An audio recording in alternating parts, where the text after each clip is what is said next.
I say he snorts up the baby cockroaches. Yeah, snorting cockroaches would be good. Oh. There we go.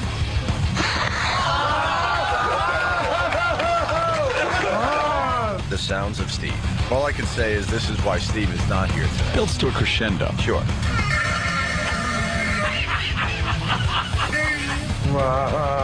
What is that? What was that? What are you talking about? Did you see that? What happened? What? There's a bunny rabbit. Where's there a bunny rabbit? Where are you going? I gotta get out of here. Come on, Bobby. Bobby!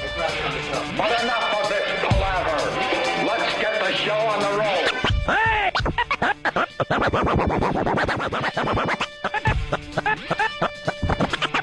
Hey! Come on!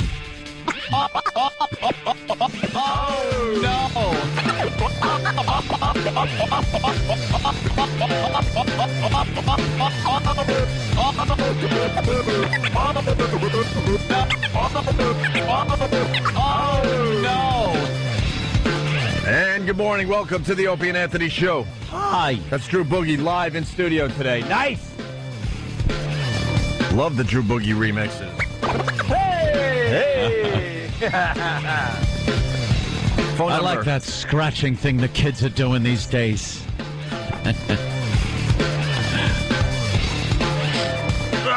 Can't get my seat down.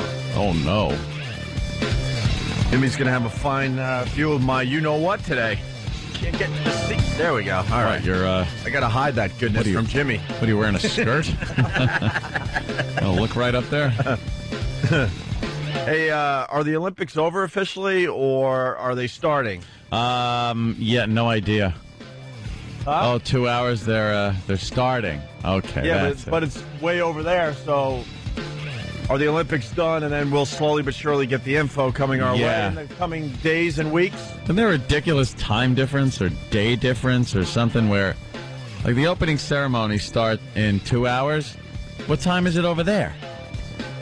It's got to be, what, if it's 8 o'clock here, it's got to be 9, 10 o'clock over there. I would say that's about right. Are they going to make us wait till tonight, or can you watch it live?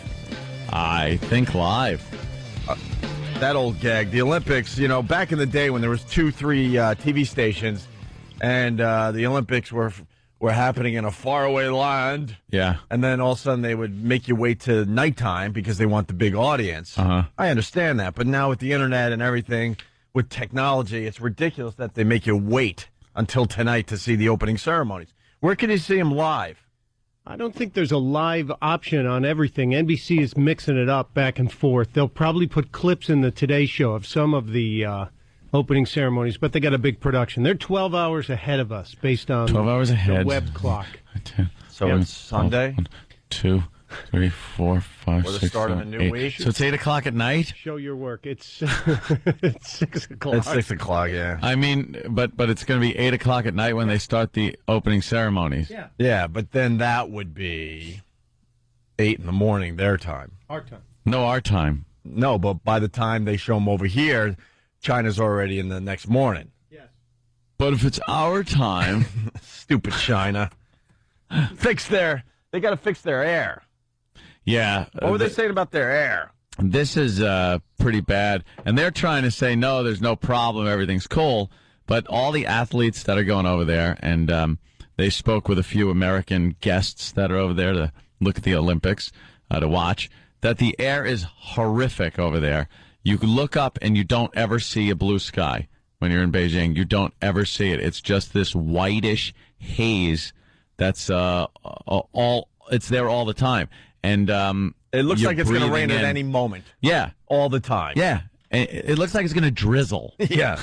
And you're just breathing in this horrible carbon monoxide and just awful air. We get crap constantly in this country for being the filthy, dirty Americans that we are, ruining the environment. Meanwhile, they're just a disaster over there. Yeah, they're pumping out stuff for us to enjoy, though. Yeah. Oh, good stuff? Yeah, they make all the stuff that All the lead we Americans toys. love. Yeah. Lead toys for the kids. Rubber doggy duty. I love their rubber dog duty. No one makes it better than China, by the way. No. I've seen some from other countries. Doesn't compare. It falls apart, and Yeah. Doesn't hold up. Yeah, the fake spilt beer.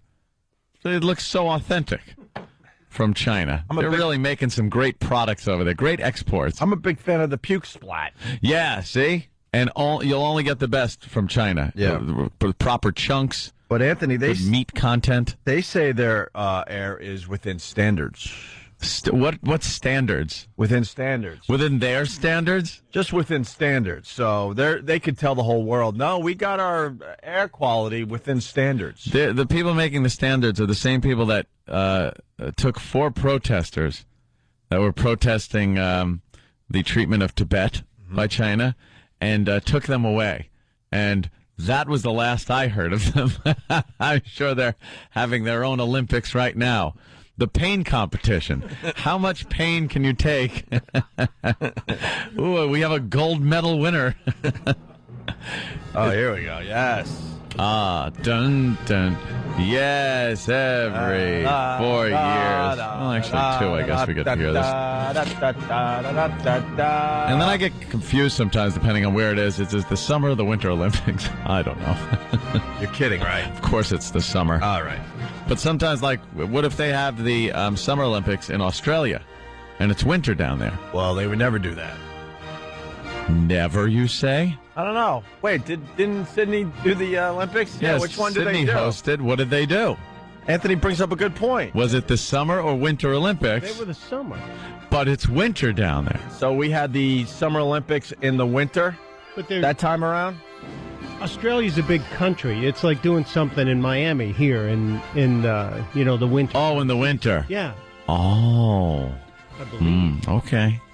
Fair enough, sir. Fair enough, stunt brain. I think winter, the Winter Olympics, way more exciting than the Summer Olympics. Yeah, but Summer Olympics, more sexy. Oh, yeah. More sexy. Oh, I like watching gymnastics. Call me a pervert. Do you really? Go ahead, please. They're little. Could you call me? They're little like fire hydrants. No. That stupid, what's her face there? Mary Lou Retton. She was a fire hydrant. She looked awful. Most of them But there's the little cutie ones that kind of do the little routine, and then they're like, ee. Their legs are way too big. They're squatty. Some of them are all right. There's not one of them that's over 4'10". They look taller on TV. Yeah, they do. I'm not going to see them in real life. You got to go with the volleyball, my friend. Beach volleyball. Beach volleyball's good. No, I'll give you that. You got to go beach volleyball over gymnastics. You don't like watching them do the uneven bars? A lot of camel toe. They're too squatty. No, And whatever not all of them. And whatever they feed these broads, they don't have boobs. Well, no, they got to definitely cut down on the boobage because it ruins their act. They got to be very slender. I would love to know how many athletes had their careers ruined because their boobies got too big. Yeah. There have been, though. They've come out. You ever see some of those girls? They were really good at, like, 14 years old, and then they try to get it, like, next Olympics, and they're 18. Yeah. And they're just women. And now they got with giant breasts. now they got to drag their D cups around. Yeah. Just getting in the way of everything. They're just using no hands on the uneven bars, just the bottom of their breasts holding on. They do have nice little heinies, though. Well, look at that They're one. all very, very muscular. There's going to be no complaint there. The girl is touching See? her toes. Yeah, that's a nice position right there. It's just they're cool to watch. a girl on her tippy toes and on her fingertips at the same time. Yeah. And the old Olympic uniform is kind of hiking up a bit. See, All right. I'll watch that. I agree with you though. A majority of them are just messes. But Squat. occasionally you get a good one out there. Know who I thought was really hot back in the day? Oh. Olga Korbut. Olga Korbut. Didn't we always used to love our Soviet gymnasts? Olga Korbut, and then the other one, Nadia Comaneci. Nadia Comaneci. Nadia Comaneci. Yeah. And now they're just these big, fat Russian mamas with moles all over them. And Give me a picture of Olga Korbut. where's old and new? She looked old when she was young. I hope people loved her, though. understand that I was just joking because Olga Korbut could be the ugliest athlete ever. Even America loved her. Look at that thing. That's now, right? Olga Corbett. What year was she? Oh, she was like back in the early 70s. 1972, I would have to say. 72. I'm going to go with the big 1972, sure. Mm-hmm. It was? Yes. Nice.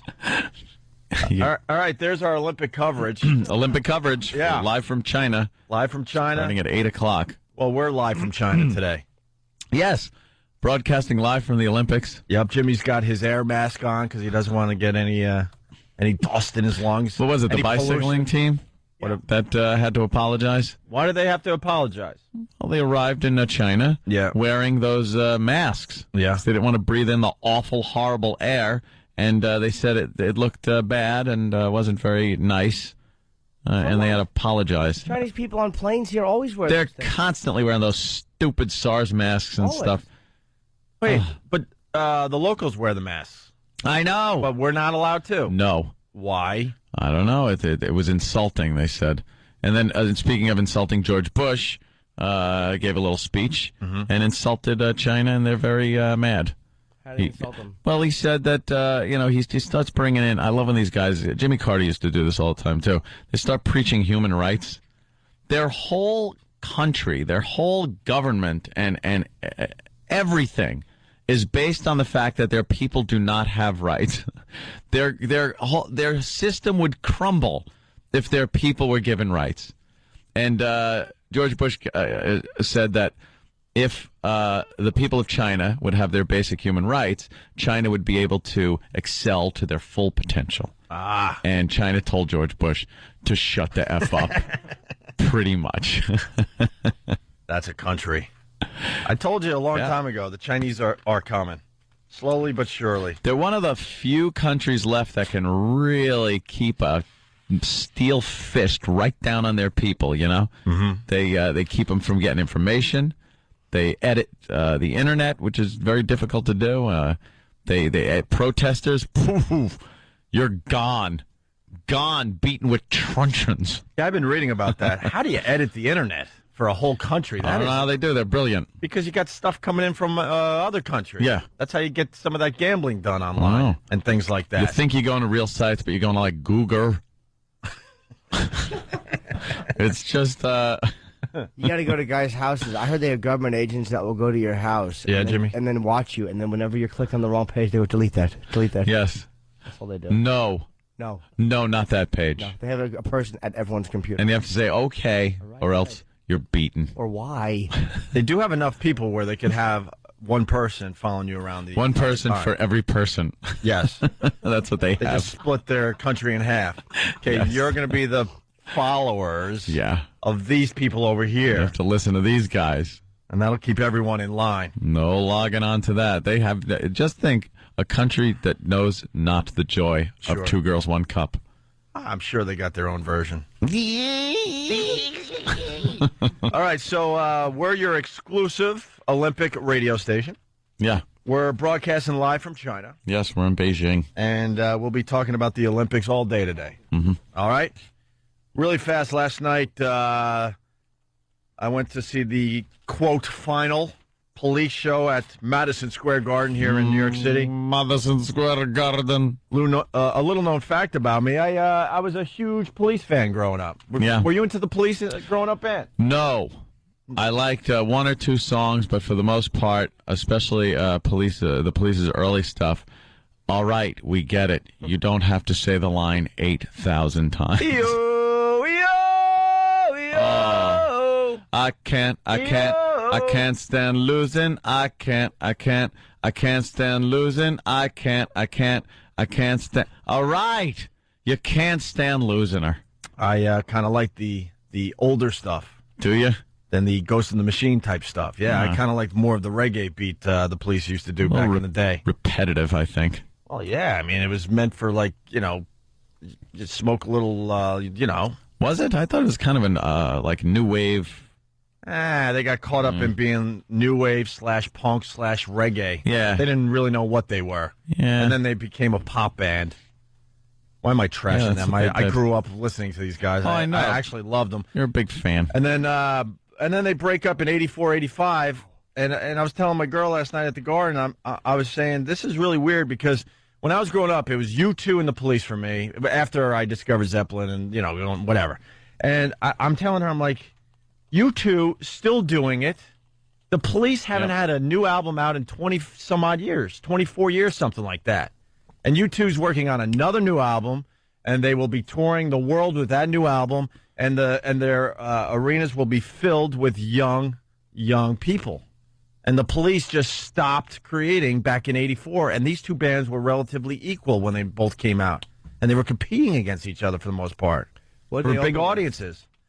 They opened up with Jimmy, "Sunshine of Your Love" by Cream. Odd song to open with. Well, it was their last show ever, supposedly. I don't believe that. I think they'll take a year or two off, and they might do another one, kind of do the Kiss thing, just come out of retirement every few years.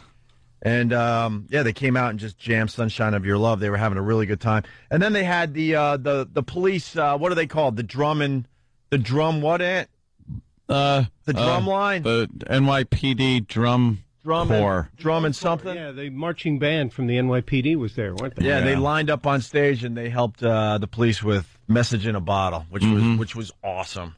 But I was sitting in the garden with a bunch of nerds. Nerds? Yeah, because their last show was for public TV, and there was a fine couple right behind me sleeping through the entire B-52 set, and were the only two people not standing for the entire Police show last night at Madison Square Garden. And I'm sitting there thinking, these people were just calling a phone number on public TV to get tickets. Yeah. Donation, you get a ticket to this big show last night. So there are a lot of nerds. A lot of people with IQs way higher than mine. Nerds. Way higher. How were the B-52s? Well, I was telling Anthony, how clueless was I growing up that I had no idea that this Fred Schneider, the lead singer of the B-52s, was gay. How naive was I growing up on Long Island that I had no effing clue that this guy was gay? The most naive person ever, because, wow. Yeah. That could be the gayest individual ever. They were great, by the way, but the B-52s, every time he talked, I was just amazed at how gay his voice was. Can you say that on the radio, Phil? I had no idea what he was saying, because I'm like, how could you... I don't think you could sound gayer.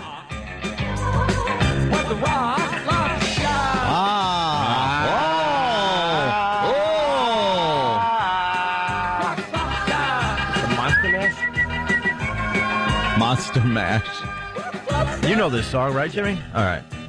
And his two female companions there, one was in a corset trying to hold all her fatness in, and the B-52s, they like to kind of dance and do their thing. Yeah. What's her name? Kate Pearson. Kate Pearson was in a corset holding her fatness in, and she couldn't really, bend. Which one was she, the blonde or the redhead? The redhead with the big beehive thing, but she doesn't do the big beehive she doesn't thing do the beehive anymore. She gives you a little beehive in the back, just a little bit to say, yeah, I know, I used to do the beehive thing. Tribute to the beehive. And then the blonde, who looked like she was wearing a wig and looked like she was on some pretty serious stuff last night. Cindy what? Cindy Wilson. Cindy Wilson. She decided it was a good idea not to have a bra. Ooh. Yeah. Ooh. Yeah. Ew. Yeah. Huh? But it was an amazing show last night. What are some other songs they do? I only know that one. B-52s? Yeah. You got the Love Shack. Oh, yeah, this was a huge hit. You don't like these, Jimmy? No?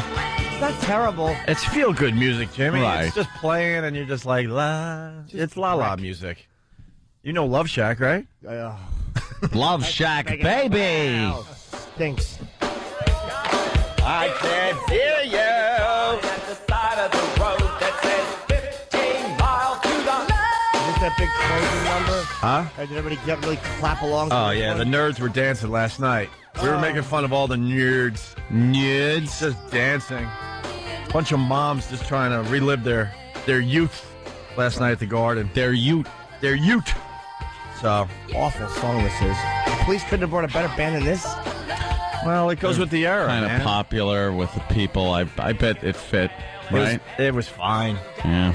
I saw the Police back in the day with Black Uhuru, this reggae band that hates Whitey. Oh, really? Oh, boy, did they hate Whitey back in the day. Isn't that just a reggae band? Oh, yeah, major reggae band. You could have just said a a reggae band. Yeah, I know. It was at the Syracuse Dome or whatever, and there had to be 40 or 50 members on stage of this band before the police. Sure. Just doing their reggae thing. So I want to know what other songs they played last night, because I was responsible and I got out of there kind of early. The set list isn't up yet. All right, well, Oh, you did? You got out? You didn't stay for their encore? I would Sure, love the to, encore but was something very popular. I would have loved to. It was the last show. Roxanne. It was the last show ever, but I felt like I needed to get a little sleep. It's our last show. For the It's okay. radio show. Yeah, one I bet more. Roxanne was their. Roxanne? Was I the- think they did Purple Haze, I heard. Hey, how about some Police songs? I think you had a They few did. hits. They did. They did all their hits. Did they? And then they left the stage with, it was kind of hacky. I wasn't there, obviously, but Looney Tunes, a little, that's all, folks. Because, that's all for the police. Yeah. What was the last song you heard? I don't even remember. Every little now. thing she does is magic, wrapped around your finger. I was there for that. Da do do do da da da. I did the do with the band, yes. Invisible Sun. Invisible Sun, which is a great police song. Can't Stand Losing You. I was there for the whole can't, like Anthony said. Roxanne, King of Pain. Oh, I missed King of Pain. The first encore from the PNC set was Roxanne, King of Pain, So Lonely, and Every Breath, and then they did Next to You. Nice. So that was the PNC, but we'll see if it's different. All right. We're just getting started. We got Drew Boogie in the house today. You want to do a little scratching into break there, Drew? It's Opie and Anthony. Listen to Drew Boogie for a minute here.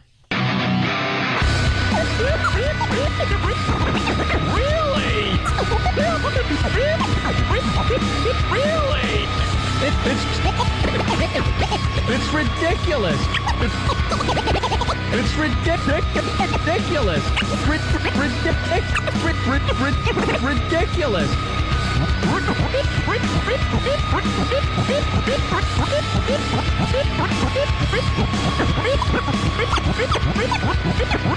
Really?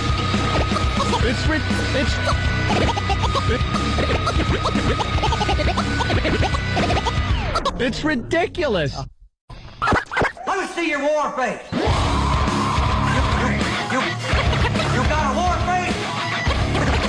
You got a war face?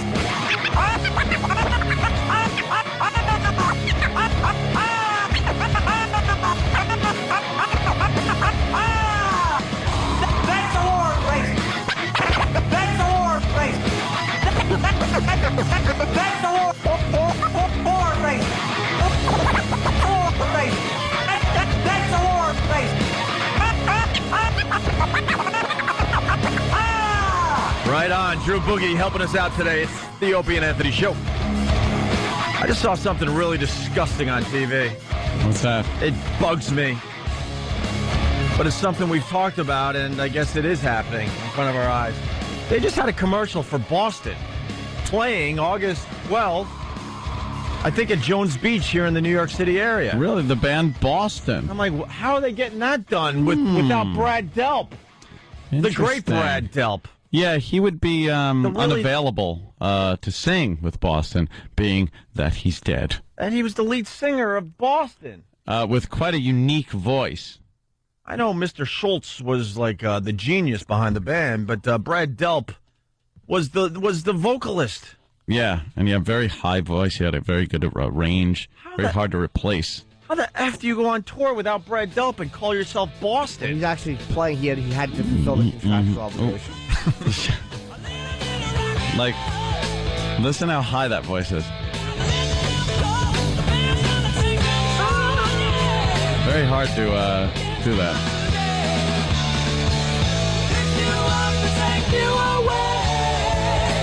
You don't see many people doing Boston on karaoke. No. It's a tough note to hit, right, Ant? Yeah. Unbelievable. Brad Delp, it's been a while now, but he kind of rolled a barbecue into his bedroom. Yep.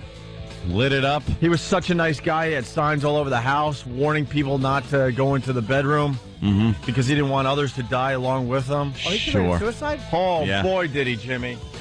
Lit a barbecue grill in his room, shut the doors and windows and stuff, and just laid there until, the carbon monoxide I didn't realize Got he to killed him. himself. Why? I didn't think you could kill yourself with a barbecue.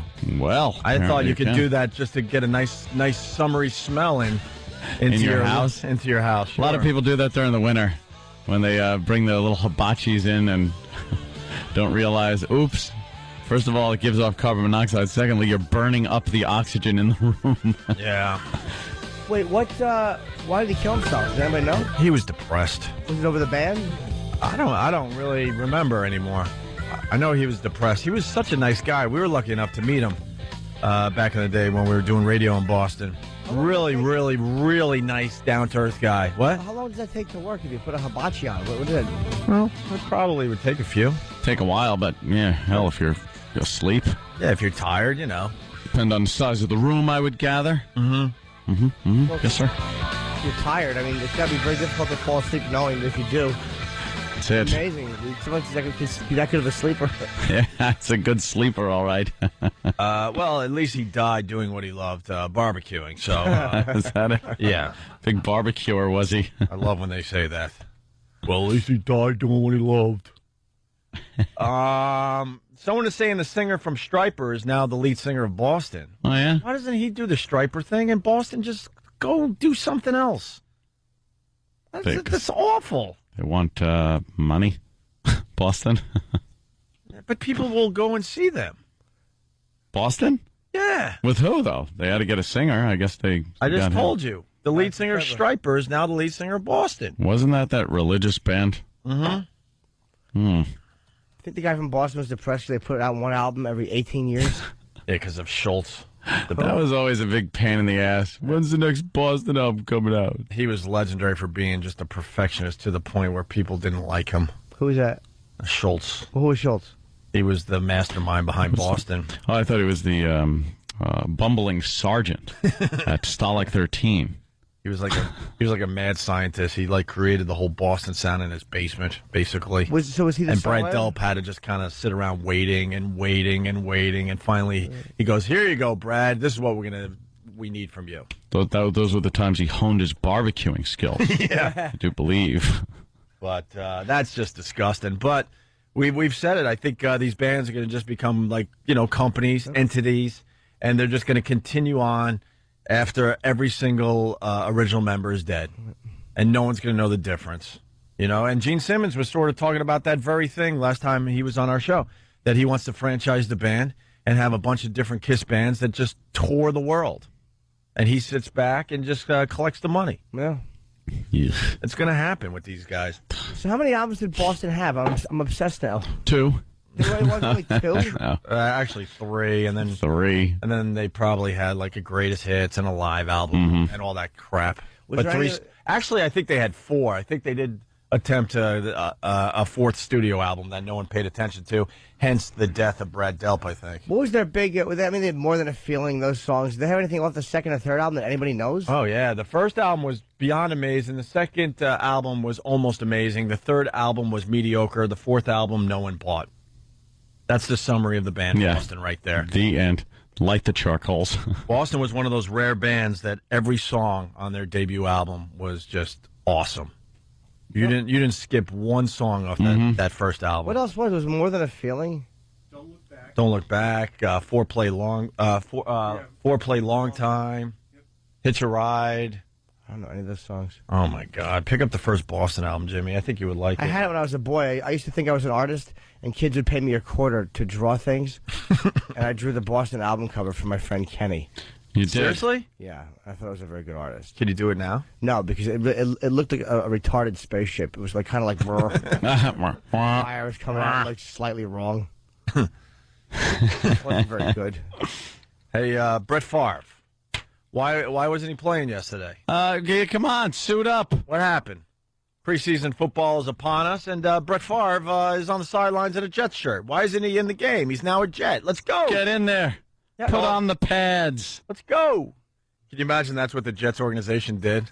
All right, you're a Jet now. Get out there. But I don't know any of the plays, and I could get injured. I haven't thrown a ball in a few months, and I'm a little chubby. I have to hit the gym and do some cardio first. Brett Favre, I'm not really buying into the hype because it doesn't sound like Brett Favre is buying into the hype. Doesn't sound like he's too thrilled to be a New York Jet. It really doesn't. I think everyone else is thrilled. I mean, his jersey is already sold out. There's a lot of excitement. But I think Brett Favre was hoping to either A, be a Green Bay Packer and finish his career there, or B, go to another team. Yeah. I don't think he really wanted to be a Jet. Here's the excitement of Brett Favre. Did I ever think this scenario would present itself? No. Am I excited about the opportunity? Yes, I am. I've had a great career in Green Bay. It goes without saying the things that have happened there this past this. I hate to interrupt the Brett Favre press conference, but we got some wrong info.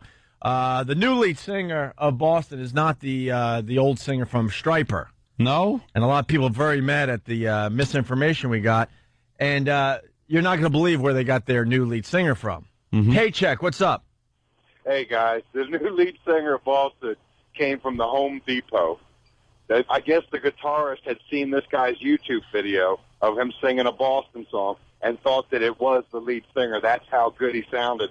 So they flew him up to Boston, and he tried him out, and he hired him on the spot. But it's just some douche that worked at a Home Depot. How funny is that? YouTube. Next thing you know, you're at the garden. Well, what's his name? We got to get some audio of the guy. I want to hear an example of what he sounds like. Yeah, absolutely. Well, there is a guy from Stryper who is playing guitar and doing some vocal work, Michael Sweet. So I don't know if he's the lead singer, but they did pick up a Stryper guy. Well, they like to harmonize a little bit. I mean, Brad Delp, I think his voice was like, I don't know, they dubbed it like, I don't know, 1,000,000 times in those Boston songs. Yeah, they did overdubbing. Overdubbing, sure. How did he sound live? Huh? Did he sound good live? I never saw Boston live. Was he terrible? When we saw him, when he was doing a Beatles cover band thing, he was amazing. I'm like the boy with 1,000,000 questions today. Yeah. All right. Back to Brett Favre at the press conference. It goes without saying the things that have happened there this off season, the last few days, in my opinion, are over and done with. I wish him well. I'm a little bit out of shape compared to all the other guys, but I'm so excited about this opportunity. Goodness gracious. Yeah, there's no goodness. There's Brett Favre.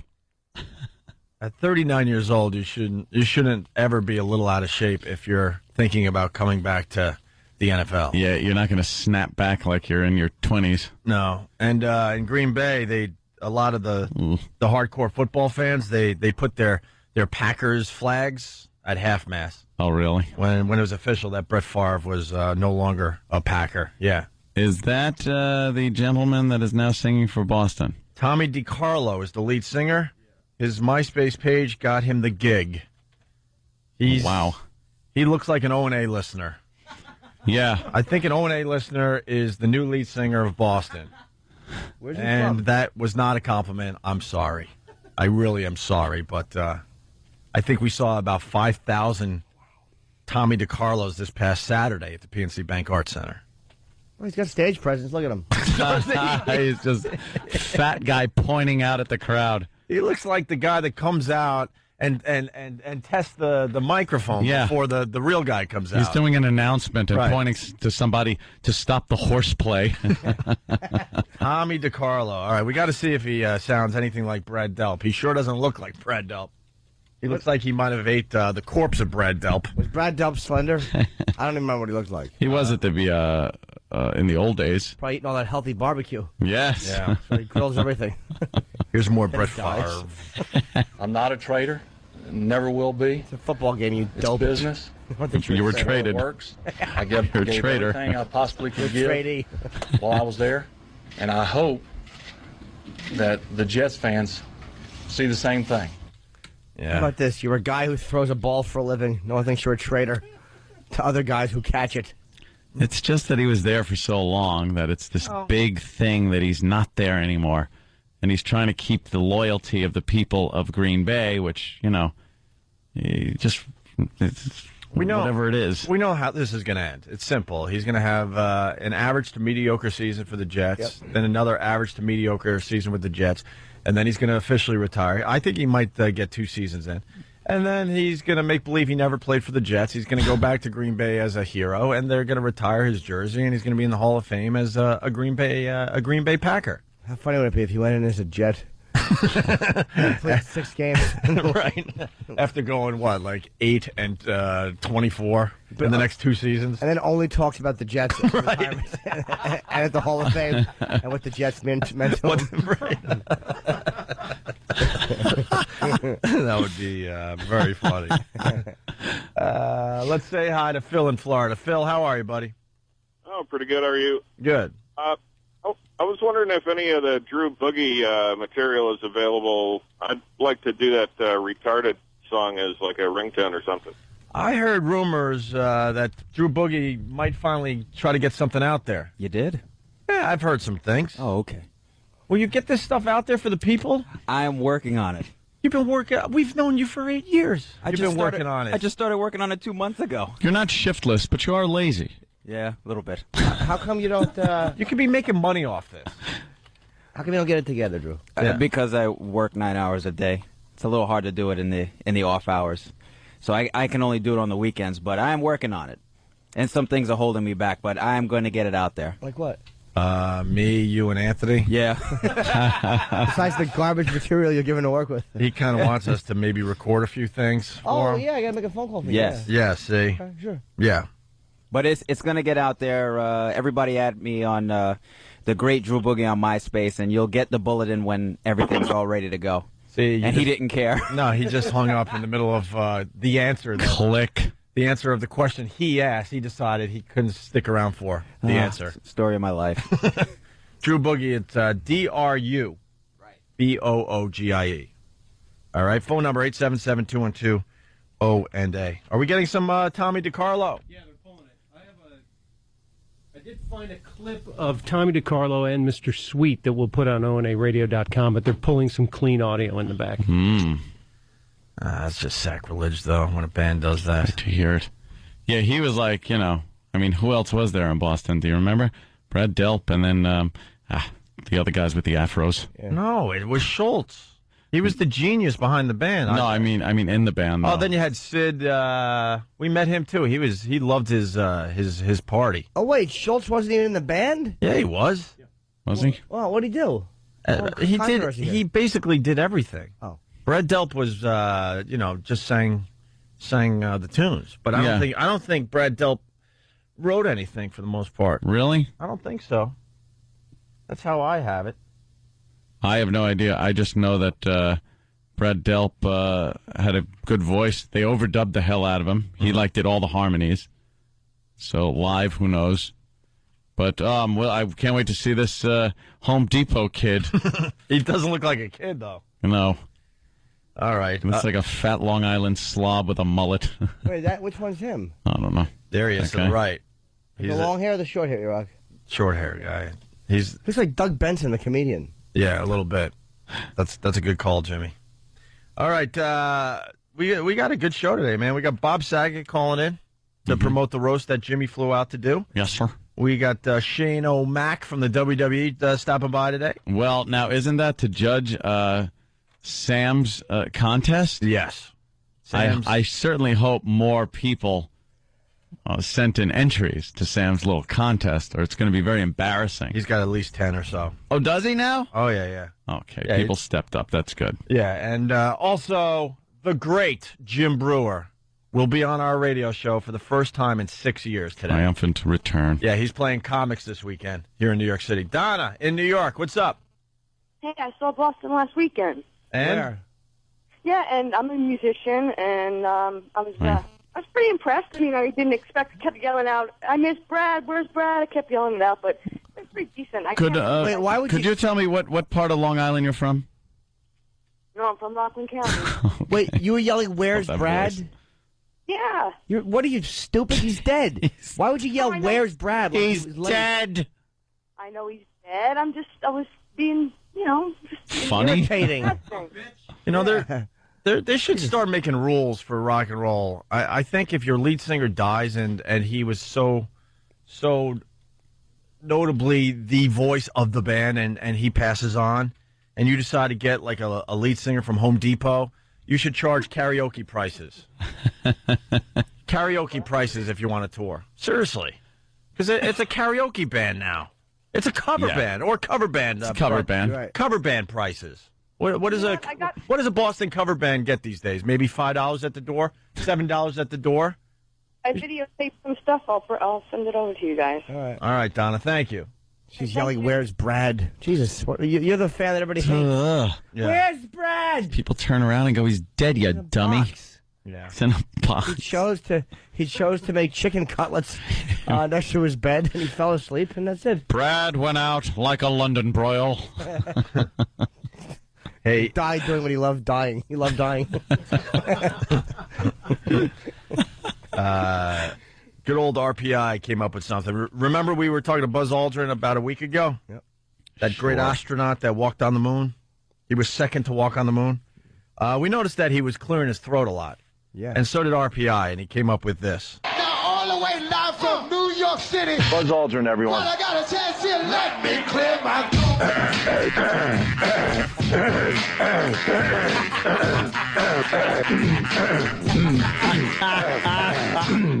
Let me see those hands in the air. Hang on now.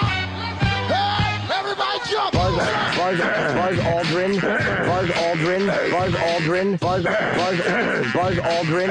An American hero. I got a chance here. Let me clear my throat. Nice. There you go. RPI. Very good. That's funny. He did clear his stupid throat a lot, did he? Oh, it was ridiculous. It's some moon dust still in there, I guess. Well, pardon. We want to yell, all right already. Get some water. True Boogie in studio. Take us out for a little bit. It's the Opie and Anthony Show.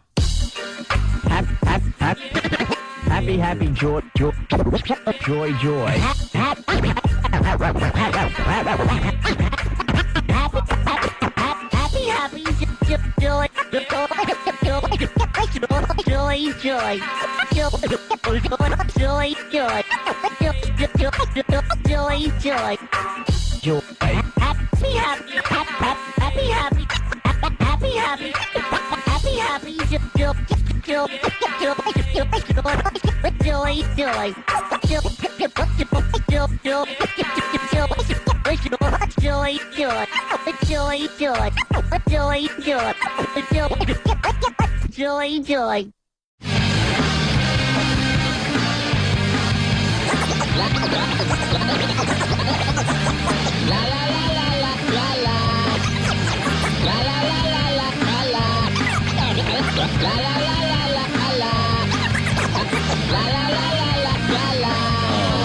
Ladies and gentlemen, put them together for Spud. I hate you, too. A Spuds Buckley remix. Yeah. I hate that Spuds Buckley. Why? He's trying to make a buck. Nah, he stinks. Bring Spuds back. Yeah, that's going to happen. Buzz ruled. Wow.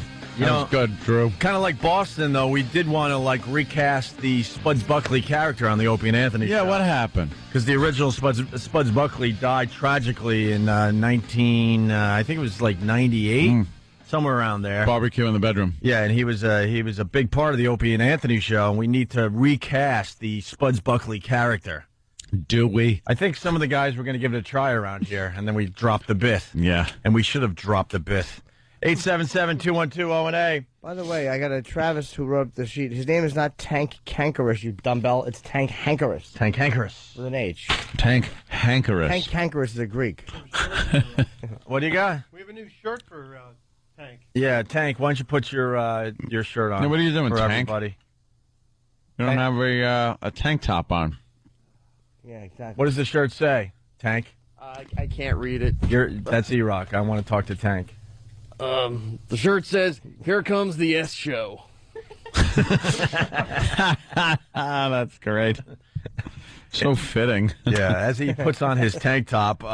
Instant feedback. Sonny Forelli from Boston writes, he's really good. Don't knock this guy till you listen to him, and then you can make your decision. Of course, the new lead singer of Boston, now that Brad Delp has passed on, is Tommy DiCarlo, who used to work at a Home Depot.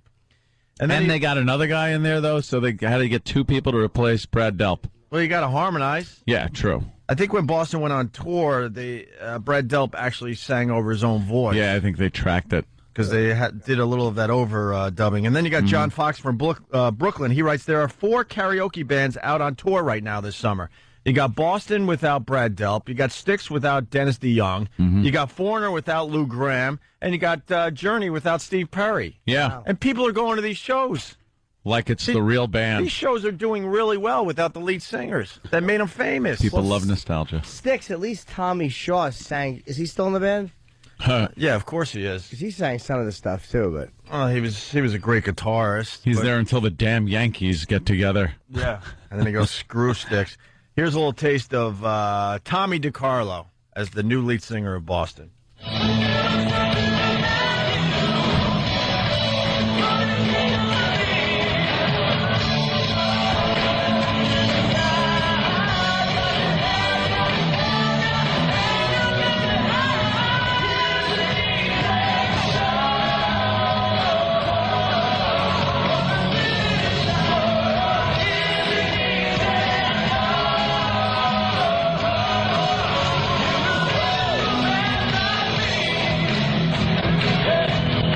Hey, you know what? Sounds pretty good. Hey, the guy sounds pretty good. What are you going to do? What are you going to do? You think he's on the new shirts? Like they just have a Boston logo with a guy on a forklift backing up? Getting lumber for somebody. Holding a propane tank on the shirt. Where are the ceiling fans, fatty? What's that? That's one of his professional photos. Oh, it looks good. Oh, God. Yuck. There's a photo of him, and he's got like a little keyboard. Looks like it's floating next to him, and his right hand is in tink-a-link-a-link position. Tink-a-link-a-link. Yeah, it looks like a glamour shot. That is awful. Well, they, got to give it to him. I'm getting some more info from Stump Brain. Journey's lead singer is a Filipino guy. Really? Yeah, named Arnel Pineda, something like that. I heard he sounds just like Steve Perry. I want to hear some of him. But you know what? I want to see Steve Perry.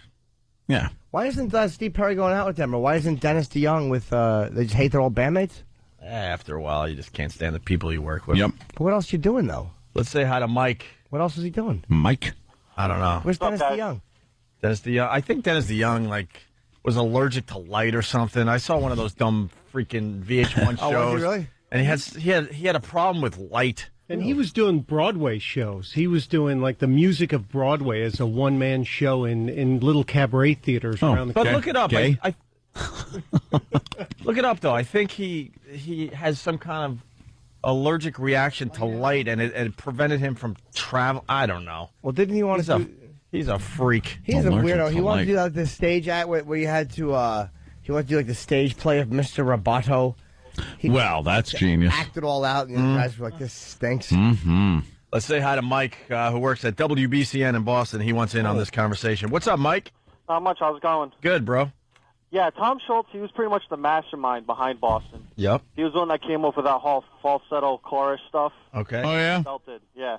And so I guess during the years, though, after it was like creative differences and stuff, and they eventually fell apart. And after Delp died, his wife actually blamed Schultz for some of his depression for causing all that crap. Why? I have no idea. I guess they just had a big falling out, and Tom was giving him crap, and just led to one thing to another. Yeah, they didn't talk to each other at the end of Brad Delp's life. Nope, that was pretty much it. Yeah. And And now you got Home Depot guy, and he's sounding pretty good. Yeah, I haven't heard him yet, so I have no idea. Yeah, we just gave him a little listen. Kind of sounds like him. Yeah. All right. Thank you, Mike. Thanks for the info. Let's say hi to Will, the trucker. Will. Hey, morning, boys. Hey. Hey, I was just wanting to find out who replaced Tony DiCarlo at the Home Depot. Now that's the big question. Who replaced There's just some dude at Home Depot. You know what? I replaced Tommy DiCarlo. That's right. Who's Tommy DiCarlo? Well, he's the lead singer of Boston. And And I filled his position here at the Home Depot. And I'm stacking sheetrock. Yeah. How big are the gigs they're doing? They're 5,000 seats? I was mistaken. I said Jones Beach. They're playing PNC. We just played PNC, and I'm sure they'll get 10, 12, 14,000 people there easy. They'll package them together. They'll do 15,000. Oh, do a couple bands together? Yeah. Yeah. I appreciate it, brothers. All right. And I'm getting more info on Lou Gramm. Lou Gramm played a lobster festival up there in Maine. Ooh. So his old bandmates are touring as Foreigner, and Lou Gramm is playing Lobster Fest. Oh, God. What the hell happened to our youth? Why does he just go out with the band? What, do they rape each other on the road? How bad can it be? They do have some hatred, some of these guys, where they could never, ever play with each other again. The guy falls asleep and he wakes in and his bandmate's on his chest. He's got it out. How bad could it be on the road? You're doing a lobster fest in Maine. Let's say hi to Eric in Indiana. Eric. Hey, what's up, guys? Yeah, I heard Alice in Chains is doing that cover band thing, and you can't replace Lane Staley. I hear they sound really good, too, but Lane Staley was just a special performer. Isn't the singer a black guy, too? He's a black guy that sounds a lot like Lane, but that's another band that could pull it off because you could harmonize. So you don't really need the guy to sound exactly like Lane because you could cover up a lot of stuff with some harmonization. That's hard, though. Yeah. Lane had a very distinct voice. We were talking to someone recently, and they said the new Alice in Chains stuff is really, really good. There's a song on there that's going to blow everyone away. I forgot who was telling us that, but... I want to know who replaced Stephen Carr in Foundry. Who they get there? Here we go. Yeah, of course. Yeah. Get out of my way. My way. The other way. I think Corky, after he left Life Goes On, Corky sang a little bit. What big queen replaced him? Charles Nelson, right? Paul Lynn. Get out of my way, hole. Let's say hi to somebody in Jersey. Somebody in Jersey, how are you today? All right, good, guys. How you doing? They didn't have your name on the screen. I don't know who you are.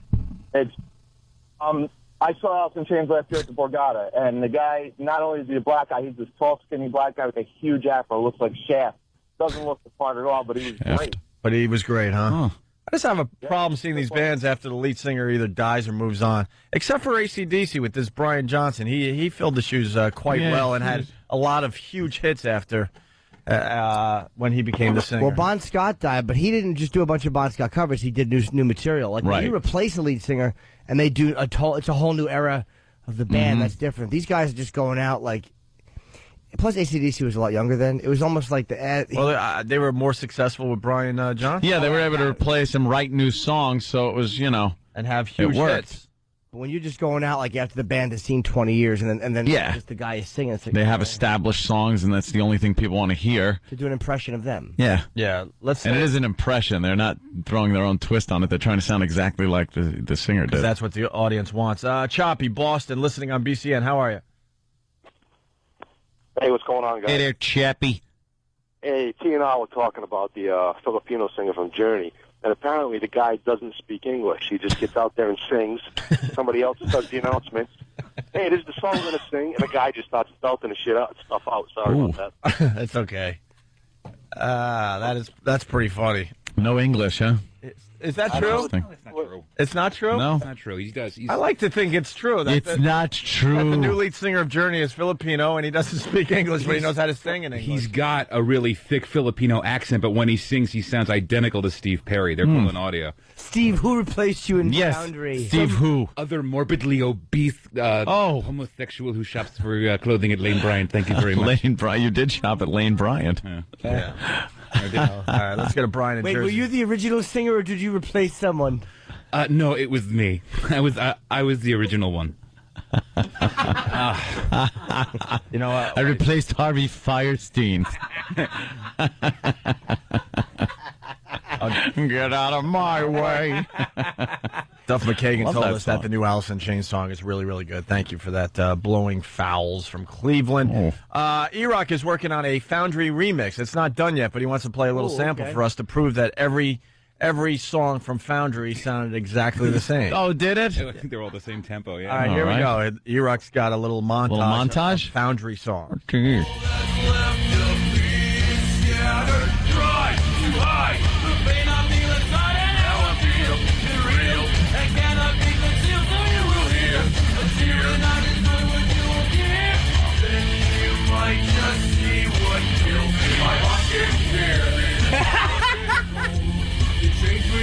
That was new song. Yeah. It's the hit.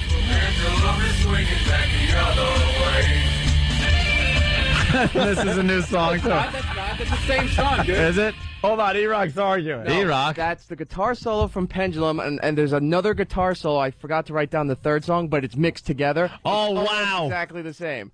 Oh, is that all you have so far? Both so guitar far. solos are... Wait. I wouldn't be surprised. Wait, this needs a setup because it's so damn good. Well, how are we going to cue the people? Hit the bell when it's a new song. 'Cause Okay. this whole thing sounds like one song, but E-Rock put three songs together. For Foundry. Start over. Okay, here's the first song. When you hear the bell, that'll be the second song kicking in.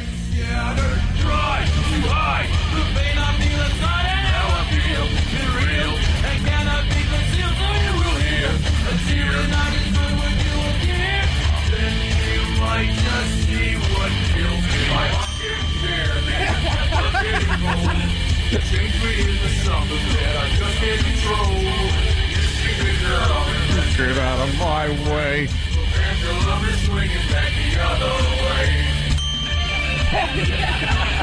I love Pendulum. I love that song, Pendulum. Wow, that's a super mix. Almost every song starts and ends the same with the and then a long guitar whang right at the end. Where it just fades out. If we didn't tell the people, you would think that's one song. That was One cool three song. songs. One long act of auditory rape. Dude, let E-Rock mix your songs. You might have a hit. If you put the whole album together, you got one good song. Get the band back together. Here's the... You could go to a Lowe's, maybe, and get a singer that could replace you. Okay. Here's... I can just trade True jobs. Value Hardware. Yes, I'm going to Ace to look for a replacement. Ace is the place to get a lead singer. Yes. And we're doing a song called Tough Actin' Tinactin. Hey, Athlete Sport, get out of my way.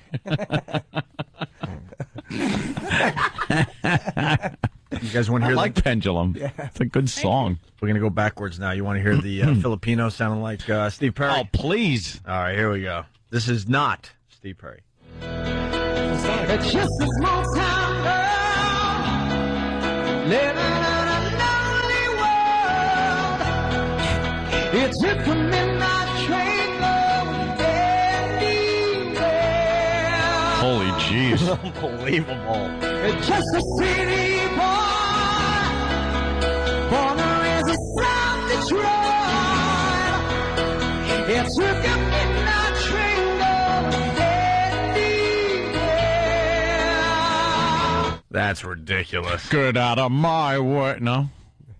They also re-recorded all of their greatest hits and put it out as a double CD. So the first CD is a greatest hits album with the Filipino With the guy. new singer. With the new So, singer. wow. And then That's some good marketing. Whoa, that's ballsy. and then a second disc of all originals with him singing as well.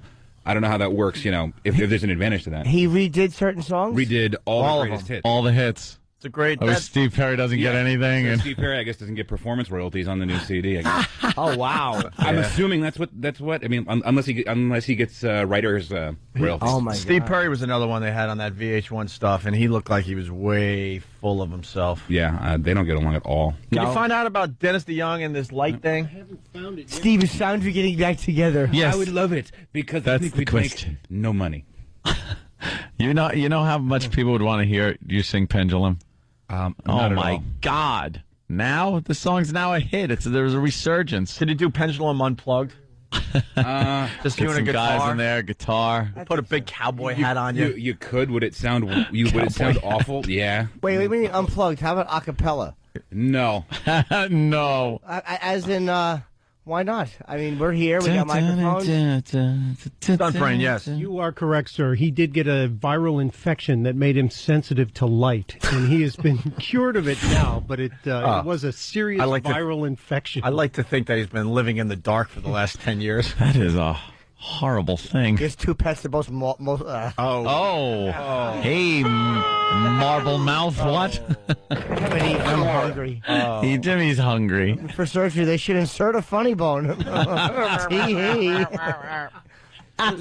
So why can't we get an a cappella version of Foundry? I mean, Pendulum. I think the guys would love it. I know I would. Yeah, you work on that while we're on course. vacation. Okay, No, I mean will. today. Today, I don't honestly remember all the lyrics. All right, you got until we get... I could do the chorus, and that's about it. You got the day we get back from vacation. You're doing that on Okay. the show, so you got a week to practice. You got it. Let's say hi to Kristen in Union. Kristen, Hey guys, how you doing? good. Good, love you guys. Listen, my husband and I went and saw Journey about 3 years ago. Actually, I went to go see the opening band when Fuel was really big, even though they sucked. But my husband went to Journey, and they were amazing. They put on an incredible show. I couldn't tell if it was Steve Perry or the other guys, so they were really, really good. Yeah, I don't know, man. I think that guy just turned me around a little bit. I don't really like seeing these bands without the lead singer. The That original, guy, but wow, he could hit it. I thought our Anthony's old pal Hugo could do the Journey Hugo. thing. Yeah. But that guy, wow. Hugo looks just like him, too. Yeah. Thank Well, you, Kristen. guys are great, and I love you. Oh, thanks. Dan, North Carolina. Hey, Dan. Hello. Hey, you're What's on up? the air. Yeah, stand up. Yeah, I saw him in Charlotte Saturday night, man. That guy is dead on. They're not missing Steve Perry. Yeah? Steve Perry must be at home just freaking kicking walls all day long. Does he look like him at all, or? Yeah, he's got the long hair, long dark hair like Steve Perry had. And, Okay. I mean, he's a short little dude, but man, he can put it out. Well, there's a surprise. A Filipino that's short. Steve Perry was last seen at the store buying charcoal and lighter fluid. Let's go to Bruce, Louisiana. Brucey. Yeah, hey, doesn't Brother Joe do a thing with Aerosmith songs where he runs them all together and you can't tell where they change? Yeah, I'm not sure. I don't remember that. I don't know. I thought they talked about I'm not my brother's keeper. I wanted more improv out of Steve. Yes. Yes. So great. It's fantastic. Totally devoid of any improvisational skills. Who's replacing you in Foundry? Another morbidly obese replacing me, man. Apparently, Wikipedia has Steve Perry's bio picture, a picture of him cooking over a barbecue. Interesting. Foreshadowing? Ask Sam. All right, we're going to take a break. Drew Boogie. Drew Boogie will play us into break. Drew's in the hizzy. That's right.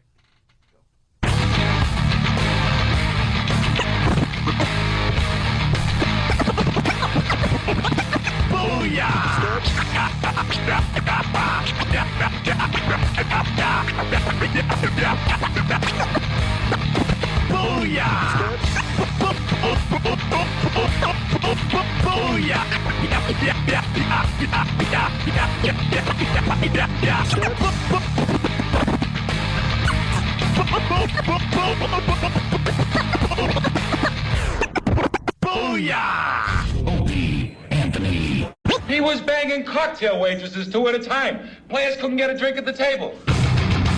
Mike.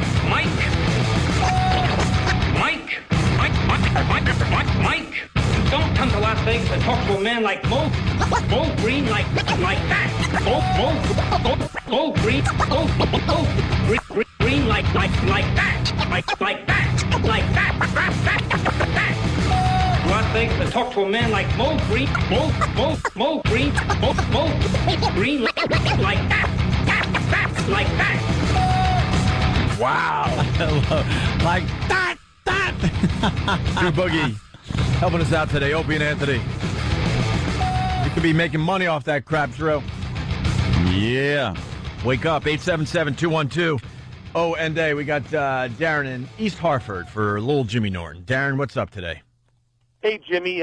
First of all, I wanted to say good luck with your operation today. Thank you. Yeah, and, well, most importantly, when you're done, I hope you come out looking like Andy Robinson did in the area after he paid that guy to beat the crap out of him. You know, all black and blue. Yeah, I'm sure my eyes will have a little black eyes. you could walk around saying it was Talan. Yeah. You know. He didn't get a laugh, and then he goes, you know. Hey, a good luck Frunkus to you, Jimmy. Thank you.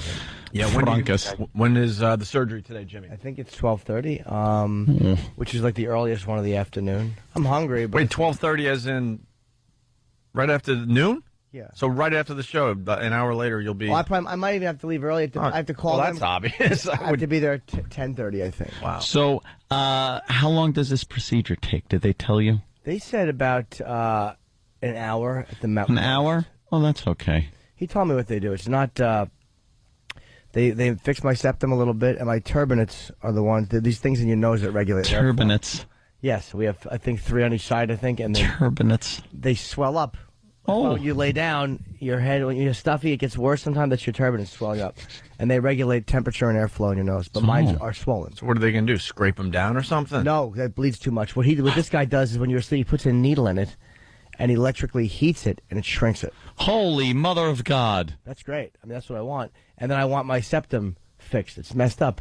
What's wrong with your septum? Deviated.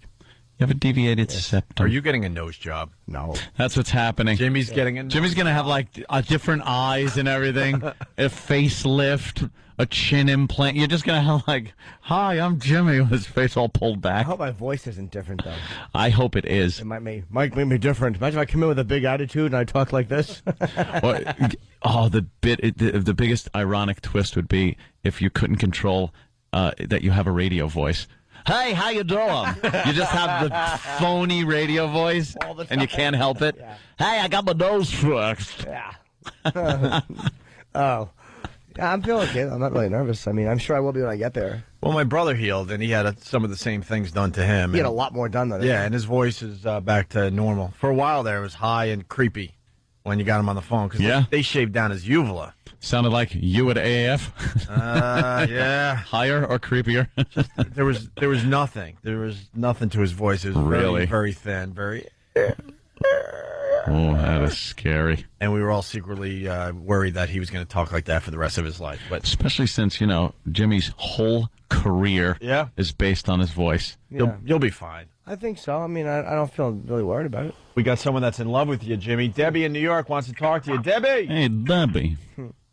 Agua penis. Agua penis. Doesn't sound like a Debbie. It does, actually. Debbie I picked up the other night. Yeah, I guess. That's all you get. That's what Debbie interrupted our chat for. The Wawa penis, which I sang into a cup when I was a boy. And my cousin John kicked me in the groin. I don't know why he did that. I had a plastic cup and I was just going Wawa penis, and he kicked you. He just kicked me. Good. Yeah. Good for you. He didn't care for me. Hey, we're obsessed with this Journey thing with the new Filipino singer. And Steve, he was just telling us how they recorded all their hits with the new lead singer. And they put that out, I guess. This is the new version of Separate Ways with the new lead singer. We all know this one. Actually, you know what? Why don't we just go right to Don't Stop Believing? Everyone knows that song. So this is Don't Stop Believing 2008 with the brand new lead singer of Journey. Sounds good. Oh, wow. Of course. Same guys.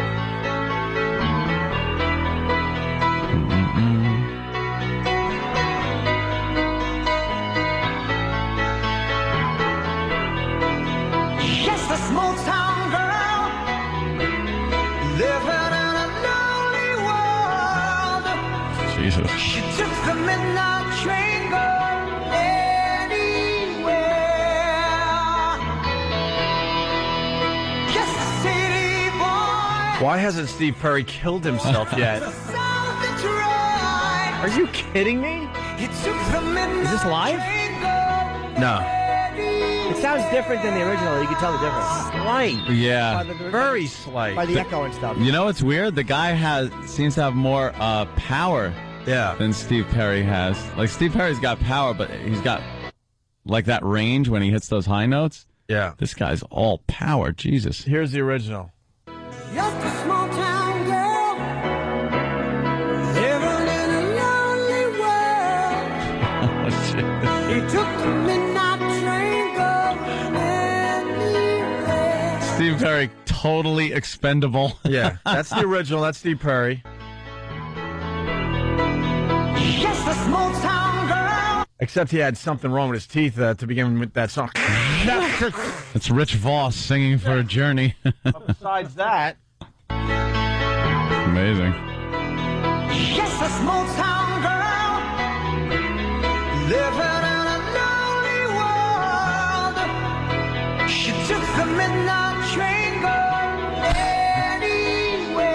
has a few in there. Right? Yeah. He has a couple. Suffering succotash. That stupid thing that Voss has. Maybe he does. That stupid thing that Voss has. What? His brain? He keeps slobbering. He's got a couple. Just a shitty boy. Boy, in South Detroit. Just a city boy. Born and raised in South Detroit. He took the midnight train to go anywhere.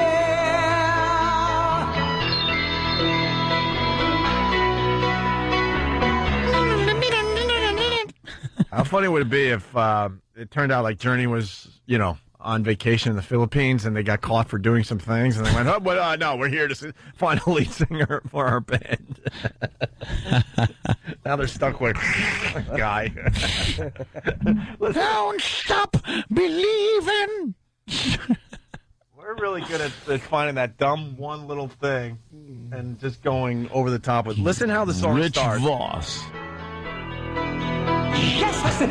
Yes, sir. Wait, that wasn't one of you guys making that noise in the microphone? No, that was him. Yes. Please, can we hear that again? That's got to be a bad recording. No. Oh, that's him? Just a small town girl. What is that? Well, it looks like he'd cry if you threw garbage at his feet. Wow. He definitely looks a little American Indian. Few people want to get through. They're saying that Blind Melon has a new lead singer. Oh, yeah? They had one hit. Why? Yeah, why bother? What are you Just doing? make a new band. What are you doing? And then you got Styx without Dennis DeYoung. Wait. Can we hear the start of the next verse of this? I want to see if he does. I can't believe they left that in. Who is he?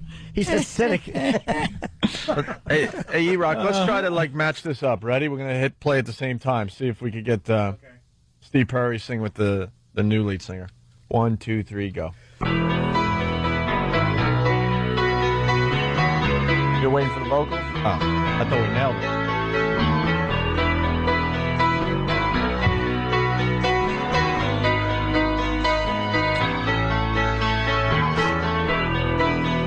Just a small town girl living in a lonely world.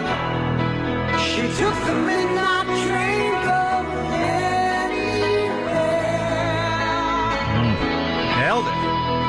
Just a city boy, born and raised in South Detroit. He took the midnight Get a little off there now.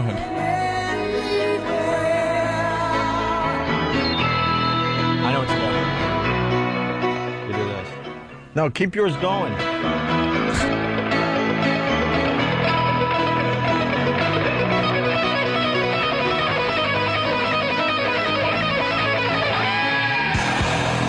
A singer in a smoky room, marijuana, cheap perfume. For a smile, they can share the night. It's on and on and on and on. Strangers waiting, looking down the boulevard, their shadows searching in the night.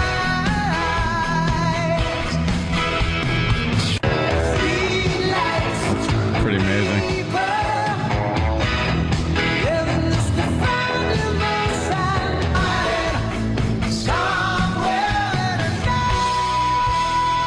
That's going back and forth between the two. That guy hits that note. Now, which one are we playing right now? Seriously, the old or the new? Only because of the recording, the sounds around the recording, I think this is the new. But I actually got lost at one point. Yeah. Is it the new or the old right here? This is new.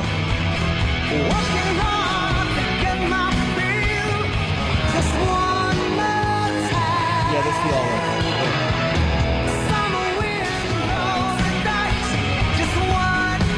Oh, they're way behind now.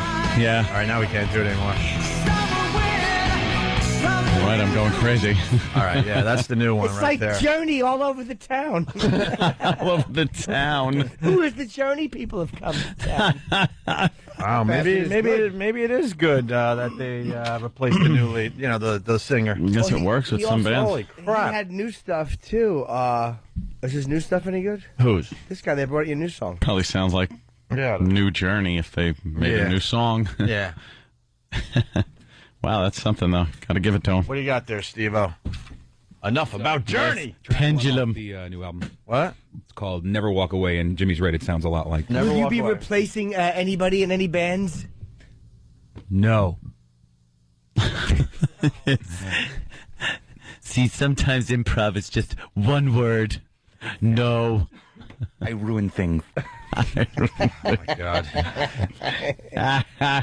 Here's the new Journey single with the new lead singer. It's called Never Walk Away.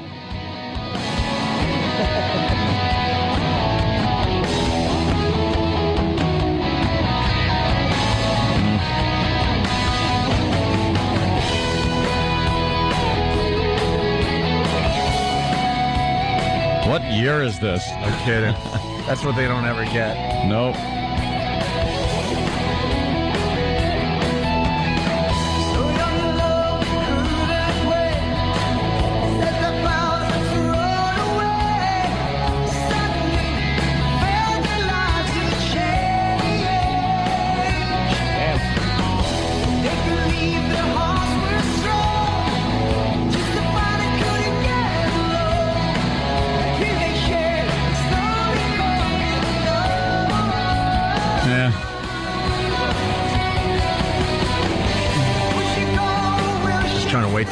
Trying to get to the hook.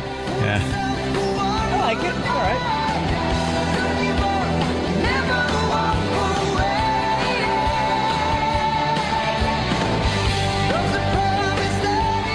right. Sounds like a Journey song that they throw on the radio after they played all the hits from an album. Yeah. And they're trying to get one more out of the old album. A B-side. Yeah. It's not awful. I mean, it sounds like the music they play at the end of every bad '80s comedy. Mm-hmm. Like oh yeah. You know, that's the closing song when the guy runs and then they stop freeze frame. Yes. Yeah. Credits start rolling. That's funny. Freeze frame. And Molly Ringwald looks back. And Ducky's there being teabagged by Charles Sutton. Despise Ducky. Let's go to New Hampshire. Travis? Yeah, you guys are the worst. Well, two things. First of all, I'm going to be singing this all day. Sex small town girls. Small town girls. And number two, I'm having some problems with my neighbor, and I want to know what would Tank Hankerus do in this situation. Yeah, Tank? He's having a problem with his neighbor. What kind of advice could you give Travis in New Hampshire? Yeah. What's the problem, sir? The deal is that we need to get the. Well, hold on. Before you say it, what's your response so far? I need to know what the problem is. You're such a. Have you been listening? No. It's the only radio show where no one listens. I saw Fantastic. the panic on his face. Yeah, what do I do? Who? All right, go ahead. Do what he wants you to do. Yeah, go ahead. I don't know what he wanted. Are we there? Tank, are you ready? What's up? Pay attention. Are you hearing this, Tank? Yes, faggot. Get on with it. Oh. Oh, wow. Look who's the tough guy is. Tank I was looking for. All right, so the problem is that we don't. I want to put a fence down, and the neighbor says no, I cannot do it because that is on his property, and it's just this back and forth argument. I don't know what to do, Tank. You have a dog? What's that? You have a dog? I don't have a dog. No. Don't have a dog. All right. Well, you should build the fence up and build it around his car and the garage. Lock him in there, and then make him take it down. All right, so build a fence. Let me get this down. Build a fence around his car and lock him in there. Boo. Oh, my God. Boo. Tank Hankerus stinks. Oh, he is the worst. Build a fence around his garage and... Wow. Tank Hankerus. What a fool, You Tank Hankerus. stink. You're the worst.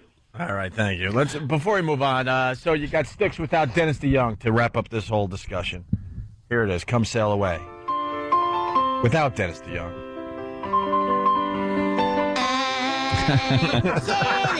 I like this kid. Set an open course for the virgin king. 'Cause I've got to be free. Free to face the life that's ahead of me. And bird and the captain, so climb it we search for Mary on every shore, but we share a load of care to carry.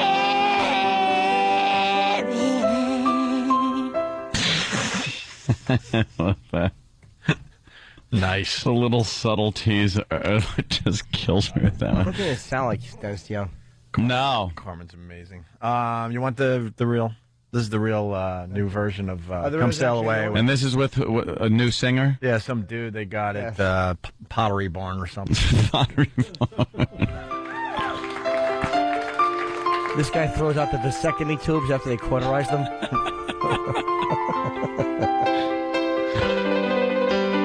I'm sailing away. Set an open course for the virgin sea. He's got the fruit part down at least. Yeah. I've got to be free. He's putting his own spin to it. Yeah, he doesn't sound like a Dennis DeYoung. No. Face the life that's ahead of me. Not Boy, I'm a kitty to climb a pin. We do like the rock out part, but we got to take a break. Doesn't that make you want to hear the original song, though? No. It makes me want to. Babe was... That's the only thing that's in my head is Pendulum. Oh, can't get enough of it. I can picture him with sunglasses turning his head kind of Oh, like yeah. Charles-ish. Grabbing the mic with one hand. Get out of my way. But he said that there was a penis and there was somebody in his way to get to it. Get out of my way. The yam bag is swinging back the other way. Jared in Boston, what's up? JB. Hey guys, good luck, Eenie. Can you. you play off Stairway with Kenny? That's hysterical. Yeah, have we played the Club Soda Kenny version of Stairway to Heaven in a while? You got that or you rock? Thanks, guys. All right. Some people saying Lou Graham doesn't sound that good at all because he had that tumor, and that's why he's doing Lobster Fest now. Oh, really? And the Really? band moved on without him. He doesn't even know that he's at a Lobster Fest. He thinks it's just a bunch of people in red hats. Oh, He lost God. his mind. Tumor looks like a big lobster tail they pulled out of his head. Want to dip Lou's head in butter and eat it.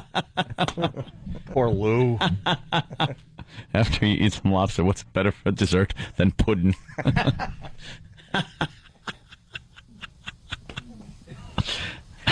First of all, a lot of things are better for dessert. No, I think pudding's good for him. Pudding. Why is it always I pudding? don't know because tumors are hard. Right, they're not soft and pudding-like. We always think that brain tumors make your head mushy. I don't know why, but it's funny to me. Oh. Oh, Christ. Hey, there he is, the lead singer. Foundry. That made me very happy. Stephen Carr. We got to take a break because Brewer's in the house. First Yeah, time good. on our show in 6 years. Playing Yeah. comics here in New York City. E-Rock, you got it? No? All right, let's go to Drew Boogie. Drew Boogie will play us into break here. We'll continue with Opie and Anthony as we welcome Brewer back to the show.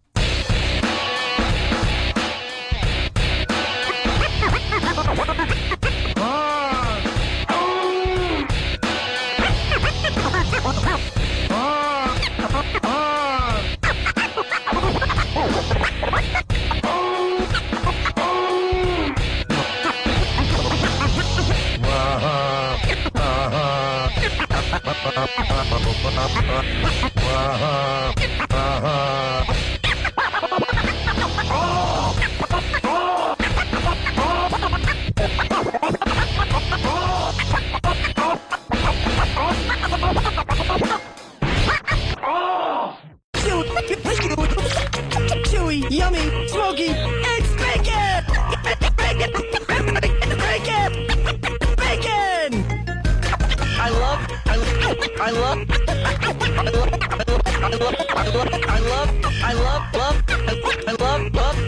I love the garlic butter sauce. Shut up, we don't care. Nice. Drew Boogie helping us out today. It's the Opie and Anthony Show. Reagan E-Rock. And we've been waiting for this moment all morning long. For the first time in 6 years. 6 years. 6 effing years, yes, Jim. And you haven't aged a bit. It's Jim Brewer, who's playing comics here in New York City all weekend long. You got comics, COMIXNY.com, or call 212-524-2500. I think the show's going to sell out. I mean, come on. Yeah, last night was good. And I just want to say, I just want to put this out there. Yes, Brewer. Back in the day, animals. Yeah. You guys look a little beat up. I wish people had a visual. The morning thing, kicking. Jimmy just looks like I've never seen you. Your face, you just look like you want to nap. Well, I haven't eaten. Tired. It's all about napping. Jimmy's getting surgery. It's all today, about wanting to nap. And he hasn't eaten in about 12 hours, so he's starving. What's going down? Just my sinuses. I'm having my nasal passages. Clean out your snot box. Yeah. And you didn't go see the other night. What happened? You weren't here yesterday, Jimbo? Oh, yeah, I was here. Oh, you were here? Yeah. I was on. Okay, never mind. Well, you're mad at him because he didn't go see Judas Priest. I was waiting. At Motorhead, right? That's right. I didn't have your number. That's right. We'll figure it out. If you got to go see Priest. They're playing Jones Beach. All I'm gonna say, if you're a Priest fan, no offense to Motorhead and Heaven and Hell and little Dio. We're off to. Don't worry about him. Priest, Animal. Yeah. 60 years old. I was 60. Wait, 60. Halford's 60. 57. Does it matter? Oh, it doesn't matter. That's close enough. Close enough. In gay years, it's like 68. Gay years is 300. He is quite the queen, isn't he? I like that. Gay years. We're stealing that one from you. In gay years, he's 78 years old. Well, Jimmy was there at the Hard Rock when they did a little private show, and it was the first time, I guess, Halford feels comfortable about being out there. Yeah. And did you watch him every once in a while? He would flail his little wrist. Yep. You know, he's like, he's singing Devil's Child, and he's almost like doing a little with his hands. Like a hula move? Yeah, What is that? Yeah, in his inside thick, I believe you're the devil, but it's coming out like, I believe you're the devil. Yeah, but he's got a little swish This little dance. swishy thing and little limpy wrists. I'm That's amazed that the something. Hard Rock dudes didn't give up on Judas Priest after they got the news. I'm just amazed they stuck with Judas Priest. It's a after credit that. to Judas Priest, That's I what I'm guess. thinking. The talent that is Judas Priest. A lot What do you of mean? the What do you mean? fans- What do you mean? Well, a lot of the fans of that type of music be maybe a little homophobic. I would know? assume they wouldn't be tolerant. Be like, I'm not listening to this guy. Yeah, and they would, Really? and One they of would them. burn all their stuff and throw it out the windows. Sure. Really? I would think, but they didn't. They had to. The guys are one of the best musicians ever. Would you do that to Queen? Well, bad example. He He did it to himself. Right. You want to talk about gay years. Right. But Oh it's my not like God. Rob runs around going, tonight, here's you got another thing coming. Here's everyone that's, it's going to gobble later. Yeah. He's not out there promoting, but I understand, sure. Yeah. He's still doing it. Yeah. I know. Brewer's a huge Priest fan. Huge. That must have sucked when he was outed, though. Like, because he really kept it together there for a while, and then he And must have been like, I got to deal with this now. Right. How'd he get outed? Oh. I don't know. I think the rumors just people are like, listen, you have to come out. It's obvious. Yeah, you know how many of the road crew probably saw him going to the tour bus with some twink? Right. And just like... Or a lot of them. Yeah. The rest of the band's, picking up girls and everything. And the rest of the band's like, another autograph seeker. Yeah, here it is. Sure. Hey, did you see who Rob went into the bus with? Oh, boy. That's going to be a bad one. Then there's probably a member of the band trying to defend him. No, man, he just wanted an autograph. Yeah. It's a fan. He takes a lot. Every stop we make, he takes a fan in. It's okay. That kid came out misguided. I'm glad I didn't meet him at 17 years old. I remember I was going to stalk him. They were doing a concert, and I was going to go try to meet them at a bar, and I knew they were going to play at a bar, and thank God, I didn't go. 17 years old. Who knows what would have happened? Oh, wow. You could have been on that bus. You might have had a memory or a misguided. suppressed one. Yeah. Wow, this is a surprise. I didn't see this coming. Wow. Hey, could you sign my I got to tell Come Brewer. here, lad. I got to tell Brewer, he played Saturday at the PNC Bank Arts Center, and he did the show a huge, huge favor. We really needed you this year. my friend. Yeah. We really needed you, and you came through, and you just rocked it, man. What a great crowd. The crowd was phenomenal. They loved you. I didn't expect that. I know response. one person who begs to differ. One angry little individual? Yes, perhaps he doesn't think the crowd was that good. Well, you know what? No offense, but a guy like him, I've Mike Birbiglia? Yes, I've seen Mike before. And I was just saying, when I went to the place, and by the way, I was a little taken back. When I first showed up, yeah.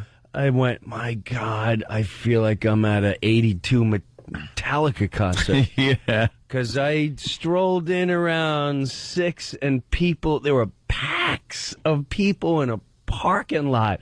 It looked like 82 metal concert. Barbecues, beers.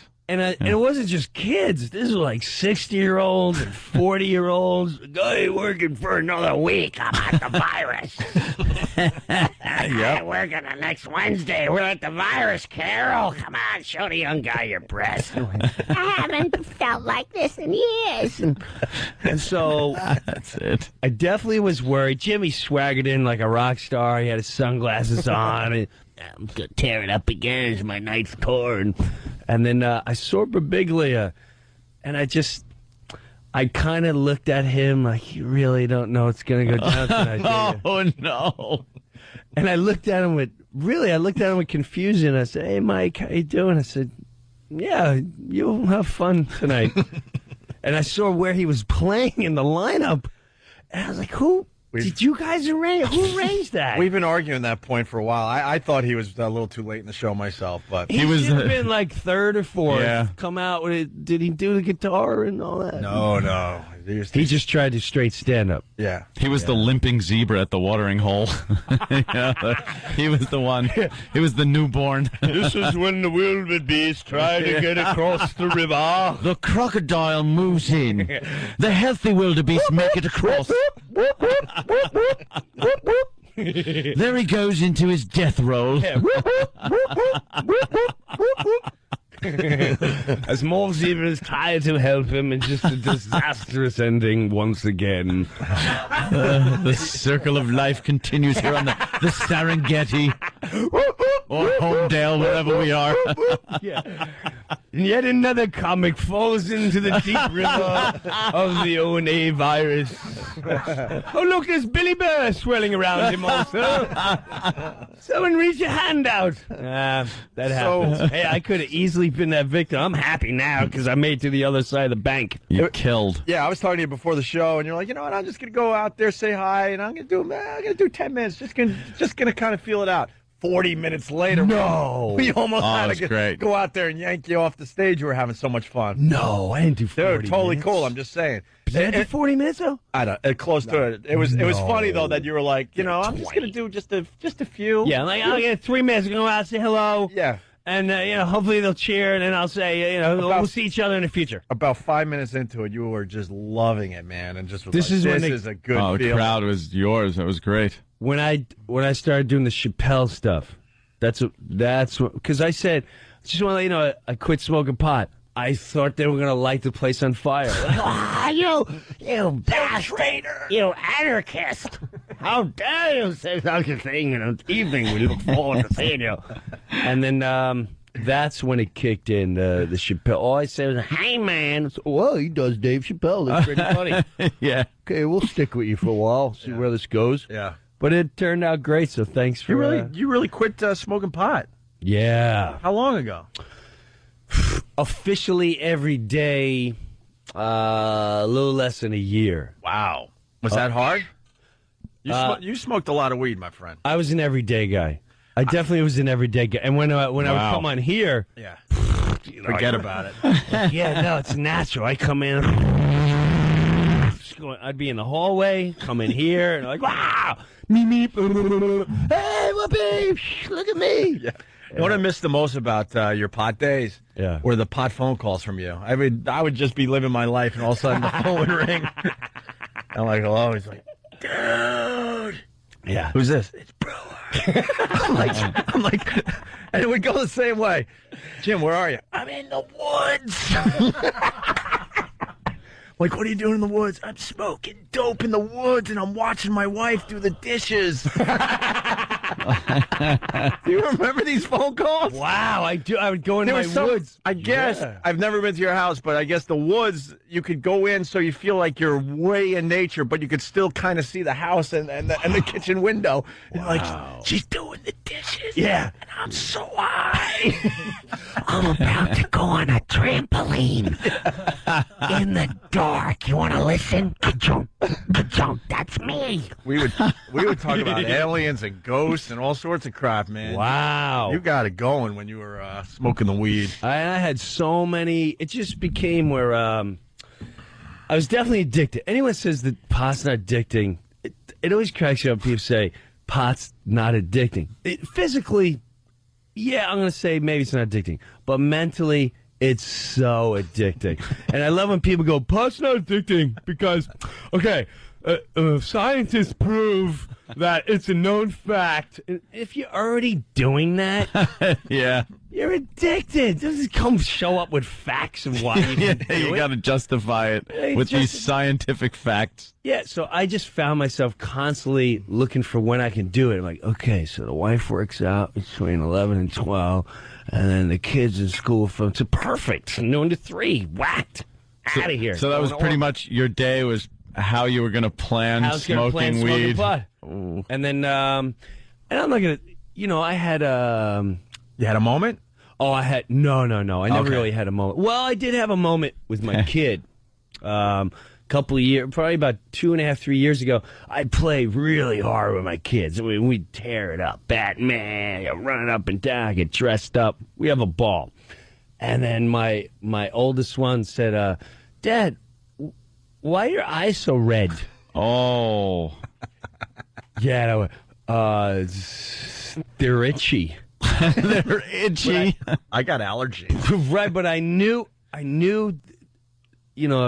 kid knows truth. Like, they know something's up, but they can't figure it out.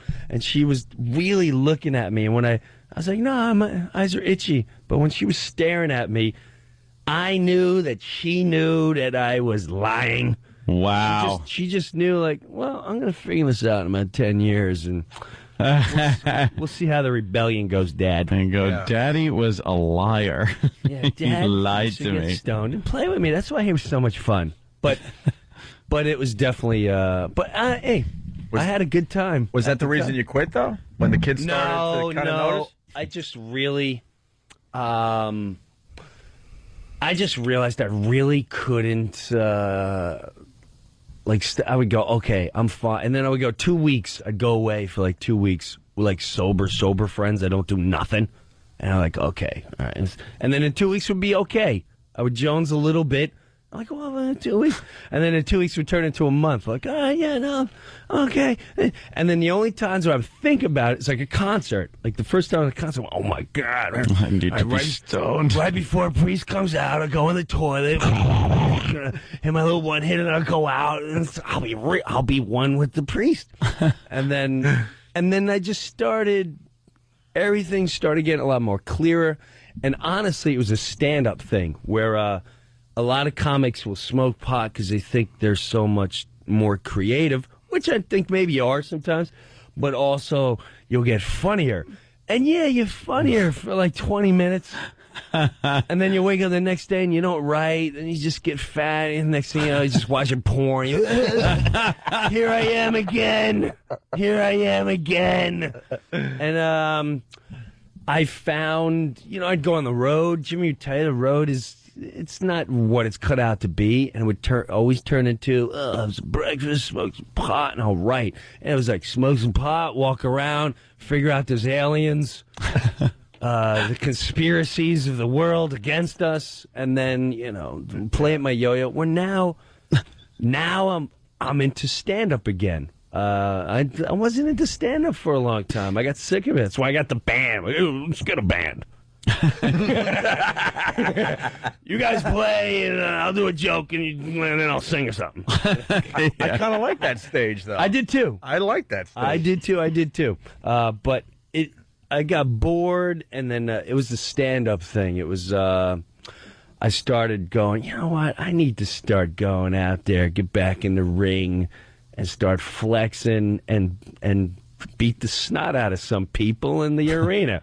And that has to come with the clarity. So first I had to start getting thinner. So I was fat, man. I was busting out 220. Wow. 220? Yeah. There's like a picture of me in Chester, New Jersey, where I'm like big fat. I'm like 3 pounds under Patrice. Just a big gorilla. Silver back hanging out, munching on some bamboo.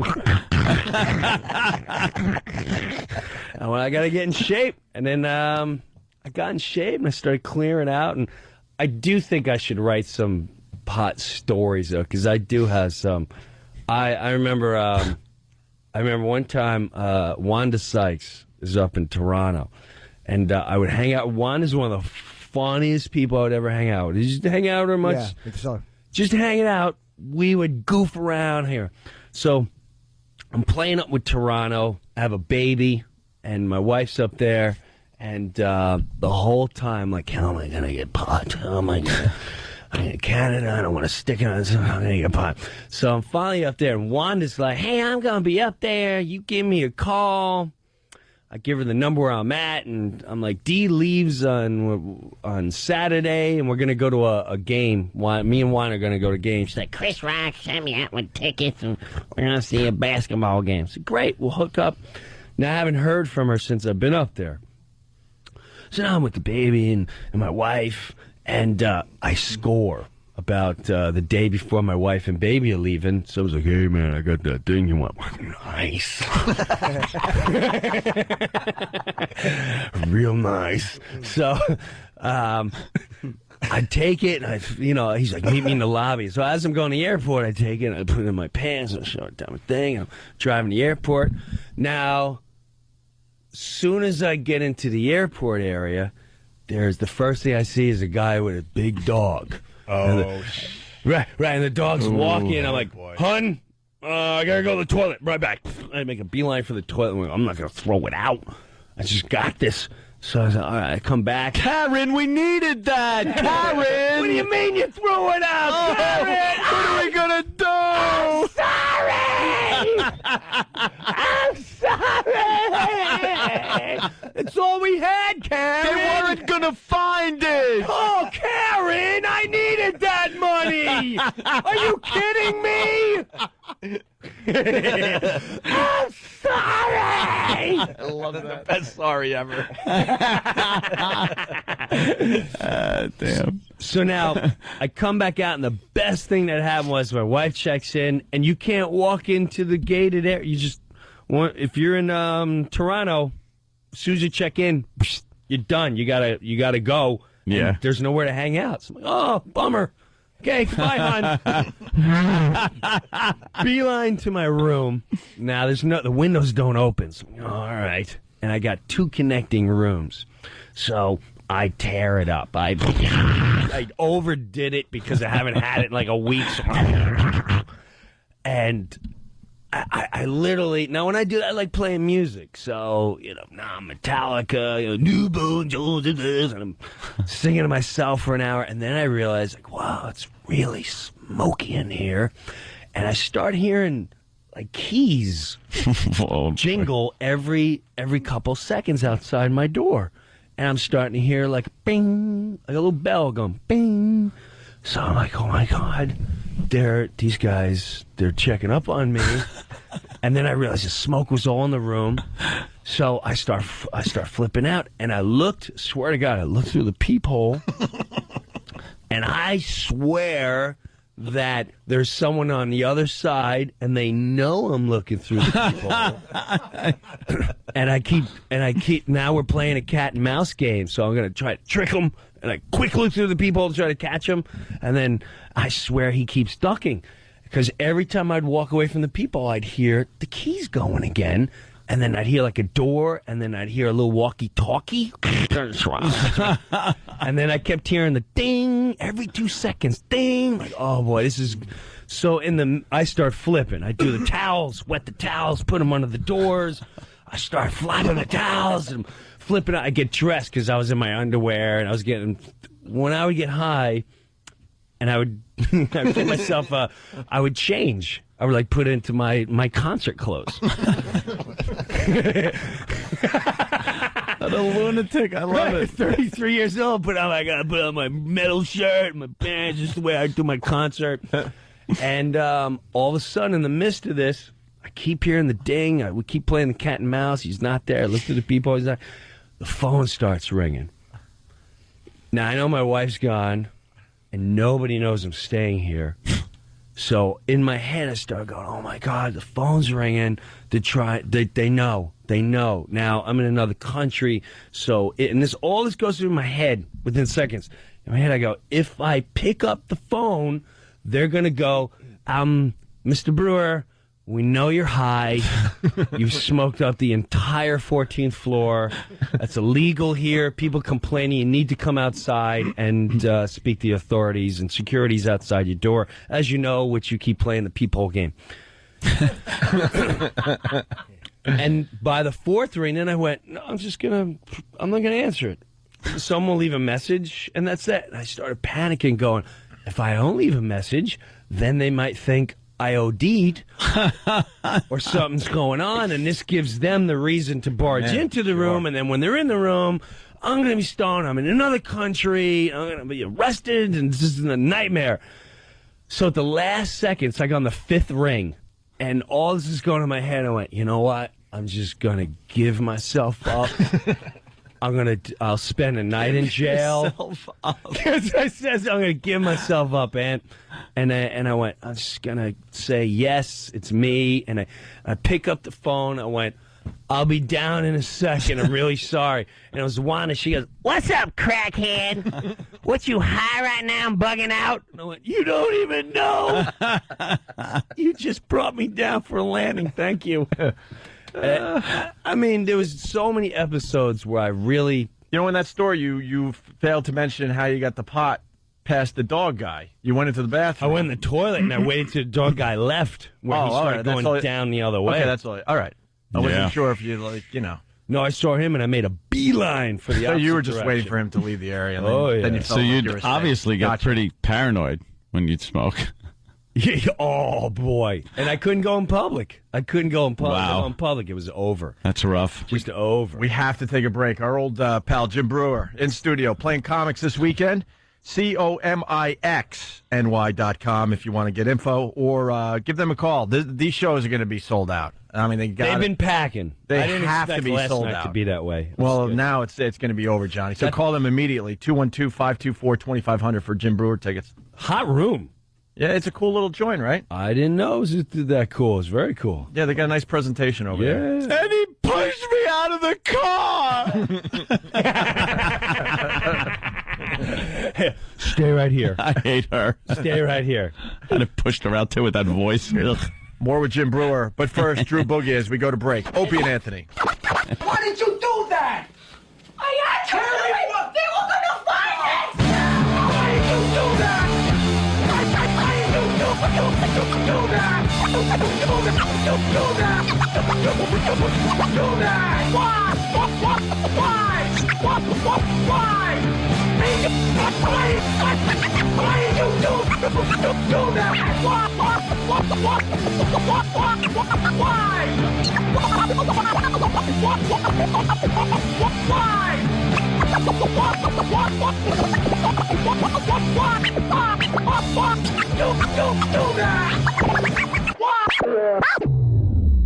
Chuck, it's Marvin.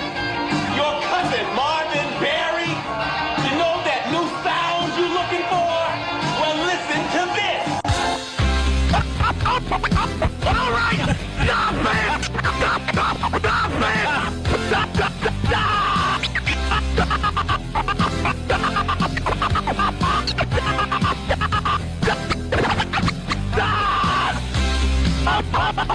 Oh my God! Oh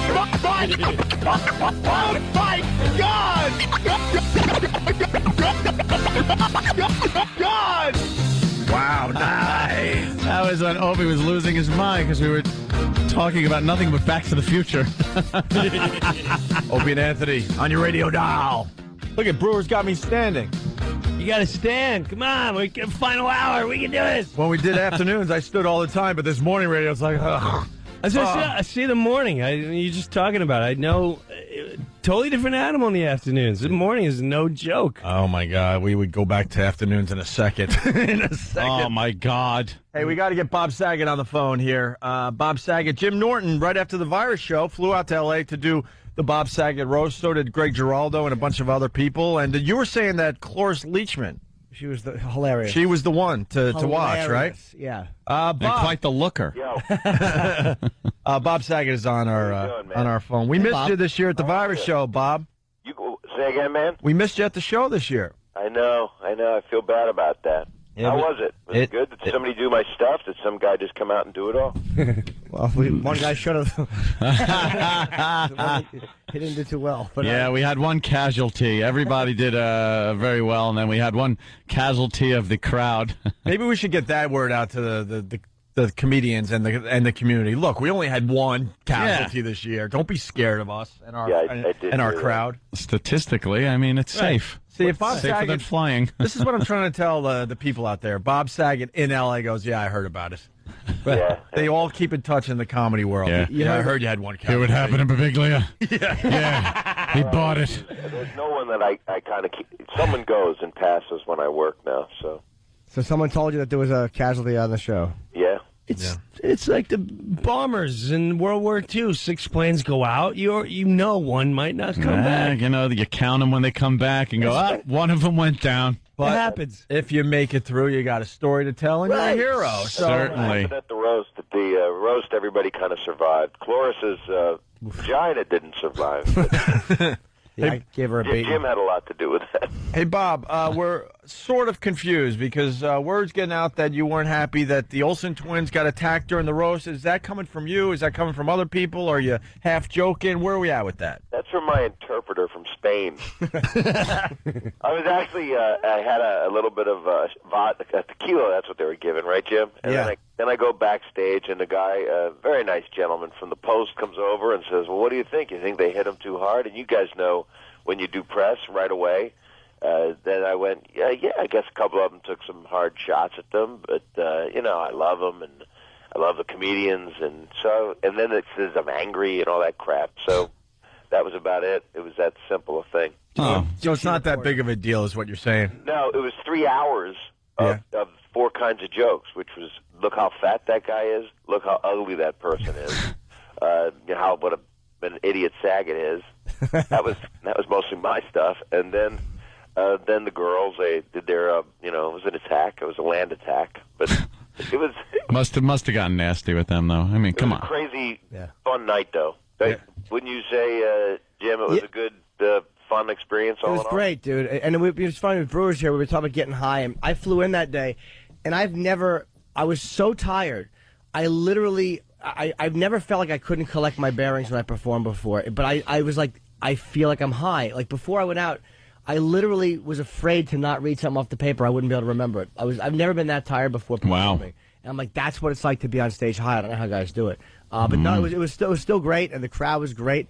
There was no casualties at all. I mean, everybody did well on the show. Nobody. Yeah, no bombings. Boy, did Susie Essman catch a beating. Oh, really? Why? Just about her looks. And one of the funniest lines Cloris Leachman has, she goes, "So which one of you fellas is Susie Essman?" Susie Essman said, "I wish somebody would hit me in the face so I could see some stars." Oh, yeah. And then she looked at me and said, "I met Bob's girlfriend. One thing we know about her, she's not a star effer." Yeah, she was great. Cloris Leachman was she was the star of the night, I thought. Nobody bombed. Nobody. I mean, Garland was good. Essman was good. Jeff Ross, of course. And I can't wait to see that. It was really good, man. Norm chose to go odd and clean, and he was pretty hilarious. He decided to do old school comedy. Yeah. You know, you got a dog face. That means you look like a dog. Then he would stare you down in that creepy way and make you feel uncomfortable as an audience, and then you'd laugh. We are huge fans of Norm Macdonald. We can't get him on the show, but we are massive fans I'll of that guy. talk to him about it because we had a hard time because we were all concerned about Artie and stuff, and then Right. and then that didn't happen. And Yeah, Artie was supposed to do your roast, and he went into rehab instead. yeah, well, people make choices. Roast, rehab, whatever. Are you saying it's going to cost him? He made the wrong decision there? I can't wait to take him out for a couple drinks to celebrate. Well, of course. You know what Norm said? That it was almost like Norm's whole thing was to make Saget laugh. It was like he just wanted to make you laugh. And when he said, Bob, he's the same old stinker he's always been, that made me laugh harder than probably anything anybody said. Stinker. He called you a stinker. Yeah, he's a stinker. Hey, Bob, we got Norm Macdonald in studio today, believe it or not. Yeah. Hey, Bob, how are you? Hey, how are you, Norm? Yeah. Yeah, good times, eh? I didn't offend you, did I, Norm? Oh, no, not at all. I had a great time, you know. I'm kind of on FM radio, so it's kind of out of my element. You know. Hey, how about them peaches? How when you get to the pit? Yeah, there's always a pit. That's that is so Norm. Yeah, good times, eh? Someone said, I think it was Susie that said he's got to get that suit back to his father's coffin. Oh, damn. Sensitive, and Norm even does 7 minutes about his dad. He's got that thing. He's got an amazing piece where he goes, I'm standing at the funeral and looking at a dead guy, and this woman comes over, and this guy comes over and says, you want a sandwich? He goes, I don't know. I'm looking at a dead guy, and I don't know if I should have a sandwich. So I'm eating a sandwich, and I'm looking at this dead guy, talking about his father. Oh, man. But it was a good time. I missed you there, Jim. I wanted you to be there. Oh, yeah, Brewer. Yeah. You're my hero from another mother. Yeah. Well, missed you too. So we got the roast is Sunday there, Bob, August 17th, 10 p.m. on Comedy Central. I can't wait to watch this one. I think it's fun. It's 90 minutes, and then I guess it's about 48 minutes of commercials. Yeah. Oh, is it really an hour and a half? Aren't they usually an hour? An hour and a half show, yeah. I mean, it's literally 63 minutes. Does Comedy Central start? I was in Atlanta, and I started watching one of the roasts. It was like Jeff Foxworthy roast, and it was, I guess it was on 10:30, and it was full blown HBO style. Yeah, I mean F-bombs and everything. Oh yeah. On Comedy Central? Yeah, and I went whoa, and it turns the channel. I'm like, this is Comedy Central. So what? Yeah, after a certain hour. They just full blown. I mean, it's like HBO, full blown, unedited, everything. Yeah. This will be cut. This will be bleeped at the night they air it, just because they're scared. But they'll put through some jokes. I think you can say full blown now. That was one of the terms that they could actually, but they don't let you do the F-bomb, and you can't. There's a lot more C at this one than there used to be. Really? Oh, really? Yeah, but they run the network. When this comes out on DVD, do they give you the unedited version? Yeah, they Oh, do. that's- They do all kinds of stuff. They'll show Jeff Garland taking a crap, things like that. Why weren't the Olsen twins there? They didn't. I think they didn't want to sit there and have arrows thrown at them the whole time. Yeah. Oh, you don't think everybody would have been nice to them sitting there? Yeah, right. right. They're going to be nicer if they show up. It was so nice of you to make an appearance. We're not going to do any references to you now. Yeah. Hey, was Dave Coulier mad if people hit him? No, he actually was happy because he got into. Once you get into that mindset, it's the same mindset. I mean, you can't. I mean, for 3 weeks I've been walking around looking at people and going, "Boy, their teeth are rotted, ugly, fat, teeth," you know. And you just turned that thing on, but he kind of turned on the defense mode, so he was kind of laughing. If it was a well-constructed joke, he was just finding it really funny. I feel guilty after roast all the time. Like if I'm like I had to apologize to Cloris. I'm like, I hope she's not mad because I really hit her with some large. You know, what a woman doesn't want large, I implied hers was. Oh, it was very large, really? Yeah. There was so much that was going on in there in her life. Wow. I've never heard of so much. You had a mall. I mean, there's all kinds of things. Yeah, it was filthy. And I should have put a Best Buy in there for what you were doing to her. I felt bad. And it's like, you apologize. And people are like, no, I didn't care. I wasn't offended. But I actually do, like, times in a roast feel like, ugh. Don't they expect it? Yeah. Being at the roast? You still feel a little guilty sometimes. Like, now that I go too far. And you don't feel guilty after this radio show? Is that what you do? Never. Oh, my God, the stuff we do on this thing. Never. And you know, I think with Ashley and Mary Kate, I think it did go overboard. But that was a 3-hour taping. You know, down to 63 minutes, you pick ones that hopefully are jokes that just kind of. Most of the jokes make fun of me. They infer that I did things to people. Hey, Bob, we've been hanging with you for a while now, and you really take the Olsen twins very seriously. What's that all about? I mean, you really have a feeling of that compassion you have. Well, you want to no, because you're an animal. Yeah. Everyone is starting to find out that you're an animal, and your stand-up is extremely dirty. You go after a lot of things, and you don't hold back. But with the Olsen twins, there's some kind of a protection thing you do. I think it's like being a dad. I mean, there were even a couple jokes about my own kids, and they don't even land that great by the other comedians. And I guess I put them in that category, like they're my daughters. He's known them since they were little tater tots. So Yeah. I guess the point of making that's the only thing that's almost off limits with you. he has fake compassion for his fake daughters. Yeah, that's what it is. Try to become my daughters at some point, then I leave people alone. It has nothing to do with the fact that they're billionaires and you might need their help someday. No, that's what I'm hoping. I hope they're like my Phil Rizzuto. Yeah. They might one day have a store full of money and save me.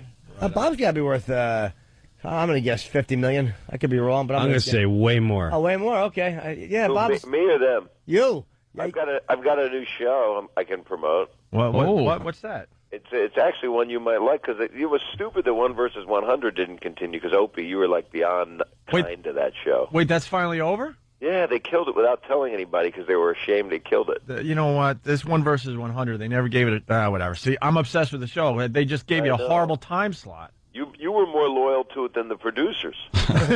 I really did like it, but it was on when everyone was out partying. Yeah. It had that time slot. Been good with a little more holes barred on it. But Friday but I night's gotta a show terrible that slot. The CW is not a bad place because it's got all this new stuff. Mm-hmm. But I've got a series, we're doing 13 of them called Surviving Suburbia. It's about a guy that doesn't really like being married, doesn't really love his kids that much, and he lives in a neighborhood, he doesn't like the neighbors. It's kind of a disgruntled version of everything. No, I love when people go, CWs, they've been saying it since that was created. Yeah.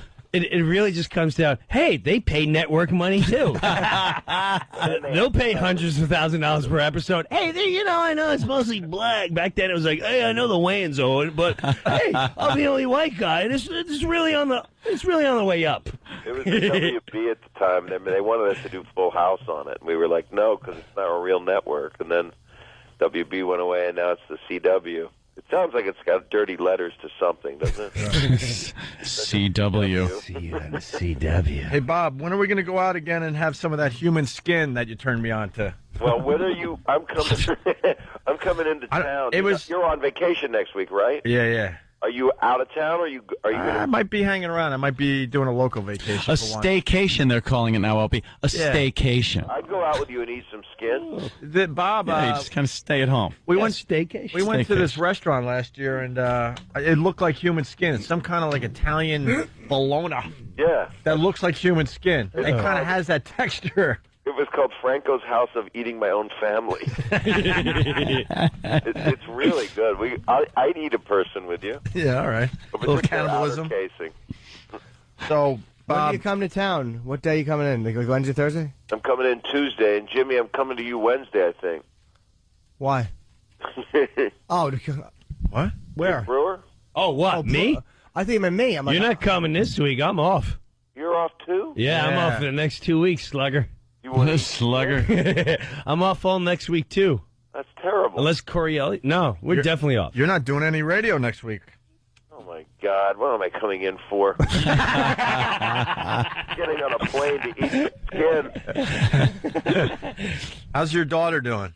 Really good. Yeah, we met her backstage at Westbury. Yeah, she survived all that crap, but she's fine. She's very nice. Yeah, thank you. Yeah, how are you intending that? No, she's how are you intending that? She's quite lovely there, Bob. Smart girl. She's an artist. She paints. Yeah, she does. Paints well. Hey, you did anybody? No one said anything that really offended you, did they? No, not really. Do you think anybody got pissed off at anything? I don't. You know what? I think only thing people got pissed off at is, are they going to cut this out? Because it's my favorite, most offensive joke. That was what I don't really understand why you're worried. I'm not about me even. Just I'm saying in general. Is that No. what is the roast getting kind of politically correct now? No. No, it's I'm really curious not. as to the reaction. That's all. It went too far as far as filth, but I really thought it was a good time because I literally like everybody. I mean, I didn't really know. I don't know Cloris Leachman, although she's coming over here tomorrow night. But All right. I don't really know. Hubba. And Brian Posehne's going to join us in that one, and I don't know Brian really well, but everybody else. I mean, I got relationships with everybody. We've hung out and we like each other a lot. So it was actually I couldn't wait to hear the terrible things they were saying. So something's wrong with me that I would like that body punching, you know. Brian's just a big, creepy-looking animal. I had a joke about him. You have to believe what I was saying. Though. I did one joke I didn't get to say was, but Geraldo said something about it, the villagers chasing him. Pitchforks and torches. Oh, I asked him if any other lesbians survived the fire. What was that about? Brian? What lesbians did you mean? Just his parents. Or no, his parents and all of his family had been killed. It was all lesbians. Then there was a fire, and he got out of it, and that's all. That's what's left of you if you're in a horrible fire with lesbians. He really is a big creep. Yeah, I said that he had that his face looked like a clitoris with ears. But they thought that was a little harsh, so I didn't get to do that. Perhaps a little. Yeah, absolutely. Hey, Bob, we're running out of time over here. No, I love you guys, and I'm really happy none of you are working next week, so I can't see you.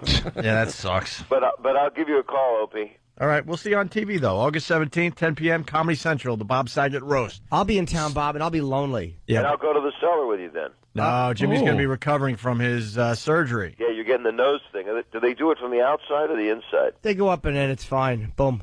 It's less than an hour. I'll be Tuesday. I'll be still laid up, but I'll be out of Jello. Well, you won't have to wear that stuff anymore that holds it down, right? No, the nose thing. No, I should be fine. Good. And Jimmy Brewer? Yes. Are you in town? No, I'm going to be in Pittsburgh. Okay. Sorry, Hammer. So why don't you just stay in L.A., Bob? Some people call your show to just promote their stuff. I'm looking for play dates. Go out with people. All right, Bob. We'll see you soon. It was good seeing you, man. August 17th. What time is the roast? 10 p.m. August 17th, 10 p.m. Starring Jim Norton. Cool. Wow. He's hilarious in it. Thanks, buddy. Thank you, Bob. Okay. Love you guys. See you, man. Bob Bye. Saget, everyone. Yeah, we got to get out of here. Brewers playing comics this weekend here in New York City. I will definitely be at the second show tonight. I'll Brewer. see you tonight. I got to see you. I haven't seen your stand-up Ripping in it a while. up. COMIXNY.com. And what's the number for comics? These tickets are going fast, I'm telling you. 212-524-2500. This will be a sellout. Yeah. Great room. So if you want to see Brewer, it's been a while. We're gonna be partying down there tonight. So get your tickets immediately. All right. And Stephen S. from Bayshore, he wants to promote my brother's restaurant. It's not me. I'm telling you, it's not me. But really, I guess there's like a fan thing happening tomorrow night at Dick's Riley's in the heart of Huntington Village, 400 New York Avenue. Little soiree. Yeah. Are you going? Probably. Why? What's going on? I'm out of the loop. It's just like a bunch of people get together, a few beers, hang out. All right. A goose and duck soiree. Goose and duck soiree. Married man, Mr. Grady. Anthony, you didn't take care of your guy. What happened? Keith the Cop. He wants us to promote his thing. You know I forget everything. I forget my brother's gigs. Keith the Cop wants us to let the fine folks know that the Massapequa Fire Department is hosting the 14th annual Canoe for Kids, a day of canoe races, a raffle for a Harley Davidson, and $15,000 in cash and lots of family activities, right? Oh, yes. They're trying to help the family of Corey Mendoza and Michael D'Annunzio. Right. He's fighting leukemia, so they're trying to do the right thing and get some money for these kids and other kids.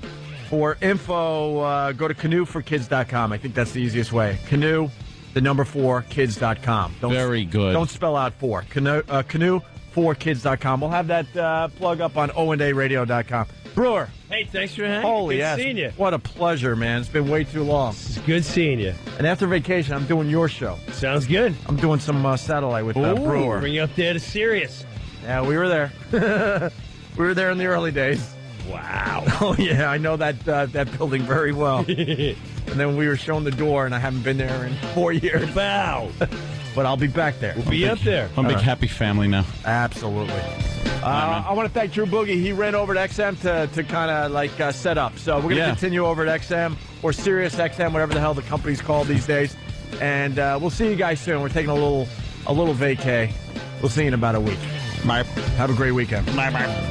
Brewer, comics tonight. Let's go. Let's party. Let's do it.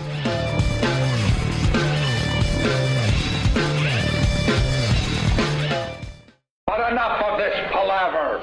Let's get the show on the road.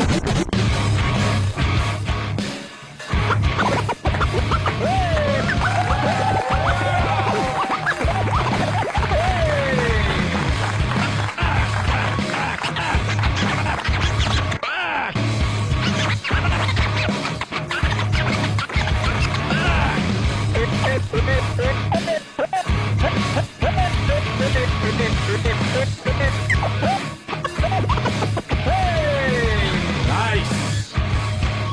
Drew Boogie, everyone. Opie and Anthony, XM, Satellite Radio. Screw that new name. It's still XM to me. At least for now, right? Yeah, why not? Why not? Why not? Brewer did not make the walkover with us today. He's got some personal stuff going on. After the show, he was giving me inside stories about Metallica and AC/DC that were hilarious. Oh, really? And he goes, please, why am I even bringing it up? Because I can't even tell you what he was telling me. Problems or? It was very entertaining. He said eventually he'll talk about it, but whatever. I shouldn't have brought that up. I'm sorry. We got a huge crowd outside the studio. Yeah, some familiar faces, some new faces, more people downstairs that couldn't get in, but they're going to get up here as well. We'll find room for them. Yeah, it's a huge crowd. Yeah, absolutely. And Shane O'Mac is in studio with us today. Yes, finally. What is this? Fucking 2000 what? When did we get fired? Yeah, it was a while ago. What is this, 2001 all over again? First Brewer and then Shane. Shane hasn't done our show in like 4 years. It's been a while. 6 years, actually, because we had to take a couple of years off there, Shane. It's all good. Nice to be back. Thanks for having me. Well, absolutely. I hear you got a big announcement, so why don't we get that out of the way? A major announcement about your career. About my career? Yeah. You're talking about specifically maybe because I'm a new uncle. My sister and Triple H just had a new baby. Wow. So just had a little girl. Name's Murphy. So I guess that's my big announcement. Isn't this taking that work a little far? You know, I mean, they really are committed to this They're angle. committed, right? They're committed to it. You know, when they first started going out, it was like, wow, this is a cool little angle. Yeah, but well, life imitated art. Yeah, you've you been know? playing this up now for years, and babies are involved. Right. Yeah. I guess it's real. You got to start thinking it's a real thing. Hunter and I have been talking about this new smoking hot chick we want to bring in, and then maybe he can have like this extracurricular thing on TV. But Steph's not going for it. Oh, was it his idea? Of course it was. Honey, it's for the show. It's for the show. Anything for the show. I can't believe she's a mom now. When it seems like just yesterday she was shackled to the steam room in the crawl space, and that was That's your hysterical. favorite. Your Screaming. favorite. I remember that. It's one of my favorite moments. Yeah, you because, never let it die. It's great. Yeah, she was just so despondent being down there, Yeah. and the raw emotion she had, the tears, everything was just fantastic. Can we find that? I would love to play it that really today. is great. I don't think it's in delay. No way. Maybe on YouTube or something we could find it, but the acting was terrific. I got to tell you. Yeah. It was just amazing. And then she was dressed like, for a while, she just dressed like, I don't know, like Laura Ingalls from Little House on the Prairie. And then all of a sudden she comes out like, gangbusters, all dressed real nice and sexy and hot and everything. And it was a new woman who hit the ring. Yeah. So, well, congratulations to them. That's fantastic. How many kids do they have now? They have two Two girls. kids? Two girls. Yeah. Right on. I remember back in the day when we were doing the XFL with the McMahons. The what? And I remember Anthony and I showed up at Giant Stadium and Shane was there. And he takes one look at us and he goes, "You guys aren't going to wear that on TV today, are you?" Next thing you know, he's buying us all sorts of stuff. I'm sure you don't even remember. Yeah, but dude, we're outside of the chain link fence. You do remember. Yeah, we needed jackets and stuff. Everything like, all right, I'll be right back. And he bought us a whole wardrobe. Like, yeah, put this on. It's better than what you guys came with. I just noticed that we have belts. I have my name on it, but I didn't even notice that. I thought it was Sam's. No, belts. These are no, it's a special great. gift. Oh, thank you. You know, quite Thanks, welcome. man. I'm sitting there looking at this, and I'm like, why does Sam's thing? I like that mine isn't very big. Well, you're an Italian. That's like what you'd wear anyway. A ring, the pinky ring. Tremendous. Tremendous. This is great. What are we the champs of, though, Shane? Like this. What kind of titles do we have? Well, I'm apparently the world heavyweight wrestling champion. Right, so I guess you'd be the equivalent of CM Punk. Heavyweight, though. I'm a little, don't quite fit heavyweight. And then you got the WWE title, which is held by my brother-in-law Triple H right now. So there you go. Yeah. Is that this one? Big one. Yeah, you as well. Fantastic. When did you realize you had to give him a little more respect? Who, Hunter? Yeah. Come on, man. I mean, there was a time he was just considered one of those wrestling guys. One of the guys. And next thing you know, he's at Thanksgiving dinner with you guys. Yeah, maybe that had to be a little weird. I think probably then, it started to be a little real. Like, what the fuck, man? That is odd. It's funny. Next thing, he's on the private jet and all that. Yeah, it makes it interesting. He used to be in a freaking van with the rest of the guys, right? It's tremendous.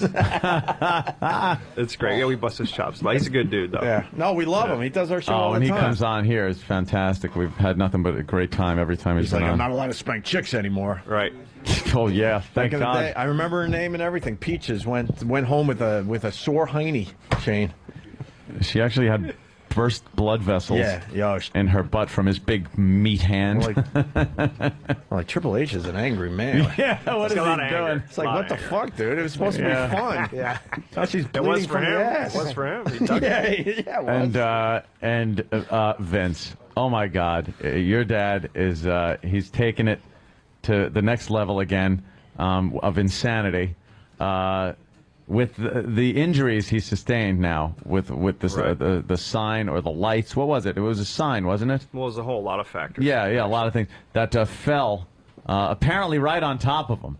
Wow. You saw it. I saw it, and as far as Sam says, because Sam saw it too, it fell right on Mr. McMahon. And we saw that he got into the safe area, Shane. I think you need to hire us so it would look a little better than it did. What? He was very injured. It was like that old video. What was it? Charlie Chaplin with the house falling, but he's in the doorway, but the whole house falls around him. That's kind of like what you guys set up for your dad. But why wouldn't they say what the injuries are? Well, you got to stay tuned. That's the whole thing. Well, I mean, it should be, You got to stay tuned. But you got to go back. You call it the safe area, whatever. Imagine the balls it takes to stand out there, really not knowing what's going to happen. Yeah, when you have unbelievable, you got metal falling, you got everything. You really don't know what's going to happen. And all of a sudden it starts collapsing. Imagine if your chair, all of a sudden there was a trap door and then stuff started falling out. You don't know what the fuck's going on. True. Yeah, it's a little nerve wracking. You got to give some props there to the chief. Well, of course, he's always been willing to throw himself right into it. Yeah, which, he's insane. Yeah, he is crazy. And is the lawsuit over now between you and my dad on the intellectual property infringement? Of you're fired. You're fired. Yeah, because now he's impersonating you. I know. And I was just curious. See, We were laughing we our said that. asses We're like, off. wait, Vince is now doing Anthony's impression of Vince. Exactly. We were laughing our asses off listening to him do that one day. We were just like, Imagine growing up with that. You know, he's like, jeez. why don't you come in here and bring your report card? Hey, Shane, was there something else you wanted to do with your life before your dad said you're going into the family business? Actually, he gave me the choice. This is something I always wanted to do. You know, It's a great business, but I always wonder about guys like yourself. It's like maybe he wanted to do something else. And yeah, I thought a lot about it, and I was going to be, go more in investment banking. A lot of my buddies do that, and down on Wall Street and a whole lot of other things that way. And so I've always had that knack of doing more business stuff that way. And right.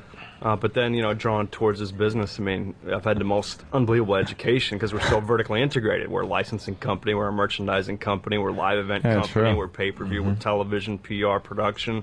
So, I mean, I've had the unbelievable opportunity it's a again great of career. just being, involved in everything, soup to nuts, setting up the ring, refereeing, being, through being the a years. talent on occasion. I'm sure you've done. Yeah, well, we've Well, you seen gotta you take understand the some business. bumps for sure. Especially years back, you used to. I was amazed because you would get in that ring and take as much shit as any of the wrestlers. Yeah. And are you doing that anymore? Are you get in there I and- try not to. You try not to? Occasionally they dust me off. Yeah. I Like, get back in there. Yeah, it hurts. Because, I mean, there was a time they were beating the shit out of you on a weekly basis. Yeah, they were enjoying that. You ever go, but Dad, I'm your son. Yeah, well, exactly. Why are you doing this to me? Exactly. Get out there. Kiss my ass! Yeah, I'm glad that segment didn't come Oh, up, is you know? that I could great? I'd be like, what? I do this every day. The little ass buffer that came out. Yeah, buff my ass up real nice. Oh, with the ass cream? Yeah, the Oh, ass my cream in her. God. How the fuck does anyone sit there during a writing meeting and go, no, we got to do this. Yeah. Ass cream to buff Vince's ass. Well, so much of that is spontaneous. You Yeah. know, I mean, it's so much fun, especially when you're doing live television. It just comes out. It's no different than the show. Something just pops in your brain and you run with it. And, that's the extemporaneous style that, when it's live, anything can happen. Right, and You know, it and that's a surely does. blast. It's a blast. It's hysterical. Now, we have something going on here today. Yeah, we got. I see a guy, a couple of guys, they seem to be in wrestling makeup. Is that what you call it? Some old school, well, there's definitely the old school masked gentleman there. Right. Yeah, we got a trip to SummerSlam, which is on pay-per-view August 17th at 8 p.m. A week from this Sunday. That's it. I know you guys are getting back from vacation that day, and you'll be tuning in. Oh, hell yeah. Of course. Well, how about you fly us down to it? Listen to this. No, actually, you're flying Sam and who else? E-Rock? Yeah. I'm not sure. Wait, why would that be on? What mic is that? Oh, you got to turn it on from in there? Does this work? That's yeah, working. yeah, that's Sam. That's primetime Sam Roberts. Oh, yeah. I know Sam. Trust Sam me. is. They all know Sam. He's into wrestling in his own right. He wants to work for the WWE. What could he possibly do for you guys, you think? He obviously can't wrestle. I can wrestle. You could stuff. Wouldn't that be funny? Just put him in there and just see him get creamed. Oh my God, hysterical! Yeah. Right? You like Yeah. that idea? We can work on that. I say you just stuff We can do it right turnbuckles now, with his actually. hair. Well, Yeah, we can do it. Just a couple simple things. I can get up and just clothesline you out of your shoes. Right out of your Shane, shoes. please do that right now. I don't know if we have enough ceiling height in here. You just see his feet fly up in the air. Yeah. Oh my God, he's like Rudy, 100 nothing. 5 foot. let's do it. I'll take one for the team. You gonna take one for the team? Yeah, Let's do it. sure you would. No, I don't hurt you. Yeah, he would hurt you too. He would really bad. Really bad. That pencil neck would be gone. Hey, No, he's cool. Sam's always, he always hooks us up. He is, and boy, you just cannot argue a point. Like, let's say when Mr. McMahon, the tragedy of his limo blowing up, there was no way he was not. We had our doubts. We had our doubts. Did we? And Sam would not. He was able to back up every fact on how it was actually Vince in that limo. And Well, I had the facts, and they were there, plain and simple. but how come the first article said the FBI was investigating until the FBI said, look, we have nothing to do with this? And then it was, what was it called? The FIC? Then the FIC was involved. Some law enforcement agency I'd never heard The of. FIC, they were a little too big for their uniforms. Yeah, I like when the FIC guys came in, and you could tell they were guys that want to be wrestlers, so they have big arms. It's like when the paramedics come in And a ponytail. sometimes. Yeah, the ponytail. That's like the so their hair can be that's all the wrestler starter kit right there. So they, Guys who think that's cool or whatever. Oh, is that hysterical? We had a great time with that one. But again, that was pulled off beautifully. I mean, the foot was a little fake. It certainly there, was. Shane. What? The foot hanging out of the the swinging foot. Oh, you don't like the. You don't like the swinging foot coming back in there. It was tremendous. Whenever it was played back, Sam, you just heard him hear him go, "Oh my God!" Like he couldn't contain himself. He was so upset. Well, you that don't Mr. expect McMahon- to see something like that every day. You're just watching wrestling, and all of a sudden, Vince McMahon could be dead because his limo blew up. You know what I'm saying? Exactly. Yes, You don't exactly. You don't expect it. Yeah, you don't blink you and move shouldn't. on to the next thing. It's like, oh my God. I was actually in Japan, and I got a call from a bunch of my buddies. They said, "Dude, you know, I know you're away. Everything all right?" I'm like, "As far as I know, what's going on?" They said, and they were really talking to me. And they said, yeah, serious, you know, because obviously, the phone works everywhere. So I'm like, it's super early in the morning. I'm like, leave me alone. And I'm just like, but they called me. I was just like, and then I played it real serious with them. I said, "Are you serious?" I said, get the hell out of here. I gotta go. And I just kept doing that to everyone that was calling me. That's great. That's great. Love I it. had a little fun with that. Sam, what do you think of the new thing that happened to Vince? It's horrible. Yeah. I don't even know exactly what's wrong with him. Yeah. But obviously, Vince McMahon in his private life is a private person. He's not this persona that he displays on television all the time. Yeah. And I mean, there could be something very seriously wrong with him. We don't know. For sure. Have they released any information on his health and? No, the family is keeping this private. Oh. So Shane, what? Vince decided he needed a month or two off. Where is he? Hawaii? Where is chilling. he? Yeah. Chilling. Yeah, I love how Shane doesn't even go with it. Yeah, you're right. He's chilling. He's surfing. Here's what we were No, saying. he's. Let's hear what you're saying. If he comes back, and we were cracking up over this. If he comes back in a wheelchair, but it's one of those real old style wooden rickety wheelchairs with an Afghan over him and a cane, and he could just be crotchety and mean to everybody. I would laugh my balls off. I hope it ends with a wheelchair match. Yes. You should do a wheelchair match. There's some kind of jousting going on. jousting. I'm telling you, we can write for the show, Shane. We should talk. A wheelchair match with Vince McMahon. Yeah, just bitter and crotchety. Hey, before we do this thing for the trip to SummerSlam, my 10-year-old nephew, JD, has discovered wrestling. Cool. Massive fan. Cool. And my other nephew, Carson, my brother's kid. The problem is JD is body slamming my niece, Jamie. Terrible. And I've done my best to try to tell him that you really shouldn't do that. Now, I'm being serious for a second here. Oh, you got it. And my sisters tried. They listen to the show every day. Could you just give a little message to JD and maybe some other kids out there? Because I really don't want to see my beautiful niece in a wheelchair for the rest of her life. Well, one thing, since he's such an avid fan, he always obviously watches the shows, and we try to be responsible and say, don't try this at home. And that's one thing that everyone should adhere, no matter what the age, whether it be younger or whether it be older, because it is. You really can get hurt. Obviously, a 10-year-old, it's innate in all of us, especially as males. You get testosterone flowing through your body. But how old's the niece? 8. Oh, brutal. So, so JD, you got to relax a little bit. Leave it up to us. If you want to do something, do it to your uncle. I'll take you on. Okay. But he went to his first Kick him in the match nuts. at the last pay-per-view at Nassau Bash. Coliseum. Right. Cool. He said it was the best day of his life. Awesome. He fucking had a great time, man. That's what it's all about. At the end of the day, as long as everybody has fun and is entertained, and that's what we do. We try to put smiles on people's faces worldwide. And That will get replaced someday by getting laid. And yeah. I put smiles on people's faces worldwide also. And while we're going down this road, just to make it fun again, but this is true, could you now talk to my brother-in-law Mike and tell Mike, please don't watch porno in front of his kid JD and his kid Jamie. Jeez. I think Shane has anything to do with that. But he's good at talking to the kids and the parents. So now my brother-in-law Mike, give him a message about not watching the porn in front of JD and Jamie. Mike, what are you doing? I got two boys. Come on, man. Even if it's soft porn, you'd not be teaching that. How do you explain that? He just laughs. He thinks it's hilarious. 10 years old, you start. You got some chemical things happening right around 10. Oh, and his mama wants to give him the clothesline every time. Oh, I can understand. Mike, what the F are you doing? Yeah, well, that's understandable. All right, we got all that out of the way. Good. That family should be much better now. What do you got there, Sam? You know, Shane and I have a common acquaintance. Oh? At the We New can't York. talk about her. No, not her. At the New York State Wrestling Federation show in New Rochelle, New York, I worked with Shane's friend Pete Gass. Yeah, I remember Pete. Gass, the Oh. posse. He was in Wow. the WWF for, I think, a weekend. No, he's hardcore champion multiple times over. Pete Gass. He's I remember Pete from what was that called? The Mean Street Posse. The Mean Streets of Yeah. Greenwich or whatever. Of course. Oh, right, the Mean Streets of Greenwich. Yeah, man. That was so obnoxious back then. That's awesome. I never appreciated the hardcore. Well, you guys have belt. never seen. You've never seen that. That part of Greenwich. Everyone always sees, The nice part. affluence and everything else. Right, But, right. When you really hit the streets and you go, into the slums, Where the and homes things are, like that. where the homes only go for $1 million.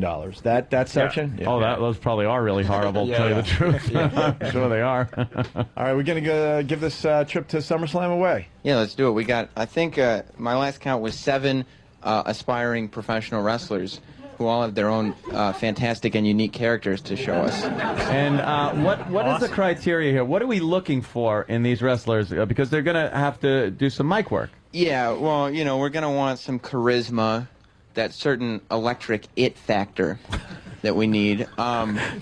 Somebody who you could see on a poster in a kid's room, Uh-huh. Somebody like that. Somebody who could be the next Cheryl Teagues. Wow. Someone who could be the next heavyweight Going champion. way back. Jesus. I like the Farrah Fawcett poster myself. Yeah, well. back in the day, yeah. Susan Anton. Myrna Loy. You remember when John Cena was in here? No. Well, it was recently. Of course. I mean, yes. Yeah, someone like that. Yeah, that guy's got charisma. Right, like a John Cena or a Triple H, and I think It we might be factor. able to find him. All right, good. Hey, can we take a quick break and then start the contest so Let's we can do it. take leaks and stuff? You have Shane, my you need permission. anything? Coffee? You're all good? I'm good. Sam, you could teach me a little about that charisma since you just kind of blew all Doesn't he have so much of it? Let's take a break and then hook me up here a little bit. And No give me what's some sad about pointers. that whole thing? That was Sam really trying to impress you. Oh, yeah. I thought I did all right. He could give a shit about radio if you guys come a calling. He would leave this show tomorrow for the WWE. Hey, we got Drew Boogie in studio. We're going to do a quick break. Drew's going to play us out for a minute or two here.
And all the rest of you people, it goes straight to hell.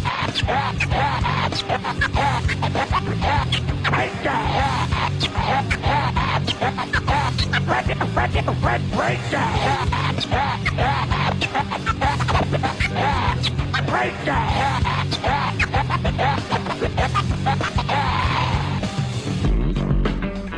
And we're back with the Opie and Anthony Show. Drew Boogie, everyone. Let's hear it for Drew. Yeah. We got a full house. We got Laszlo in studio hanging.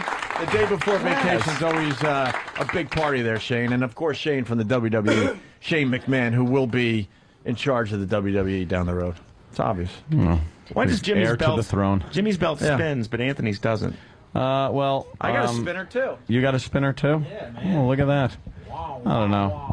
Mine's more legit. I don't need gimmickry. Gimmick. Gimmick tree. Gimmick tree. I mean, I'm very. That's a tree where gimmicks are grown. Tool. Jeez. I love Jimmy. I don't know what to do with this. I'm very appreciative, but I don't know what I'm supposed to do with this thing now. Wear it. You put it in your back over window. your head. Yeah, you put it in the back window or something? Yeah, put it in the back window of your car. Yeah. Hold it over your head when you walk down the street. you clothesline people and Put it on the ceiling above your bed, check it out. yeah. Here you go. I just make your nephew jealous. I'm going to wear it nude and just flex in front of the mirror. Jesus Christ. Just wear it to a nude beach. How about us three wear our belts completely nude, covering up the naughty parts, and we'll put it up on the website. All right. Just all full of Sounds, ourselves with the WWE belts on. We're all oiled up. That's great. That's a visual. You go first.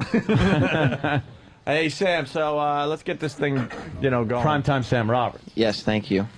All right, so should we have our first contestant? Yes. Somebody's going to win a trip to SummerSlam today, everybody. Yeah.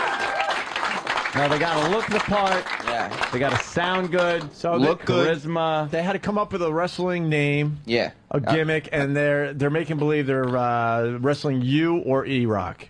Yeah, I think a couple people didn't get that, and so I think one person wants to wrestle you, Opie. Yeah. But well, I got the belt. So yeah. it goes to that. Some smack. Yeah. But yes, and everybody's got a nice character name. This is going to go really well. I can feel it. So let's bring out our first superstar, the Executive Decision. Wow. What is this, Here Elo? Oh, look at this. I get it. He's dressed in a business suit. Looks Sweet. very executive-like, so he's the Executive Decision. All right, stepping up to the mic. How you doing? Just in case you guys are tired of seeing thin people. What? Let's always get open with a joke. Is his mic loud enough so we can really hear this bombing? He's going to show a PowerPoint presentation. Well, I want to thank you guys for having me here today and understanding my time is valuable. As you know, we have SummerSlam coming up, August 17th, Conseco Fieldhouse. But the reason why I'm here today is to announce a change that's been taking place. I don't know if you guys got the memo. Handing out memos. It's okay. It's kind of like Executive Decision here. Bottom line, the reason why I'm here, like I said, is E-Rock and Sam have proven to be ineffective. So I'm announcing a change that's taking place. Yeah. I am the executive. That's how you executive produce. An executive decision has been made, and I am the executive decision. I've been contracted to clean out the dead weight and improve the bottom line. Were you sent over by Sirius?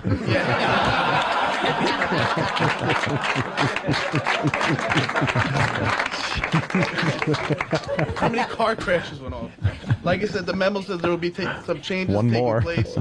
Although the bottom line is to increase their performance and get rid of their salary.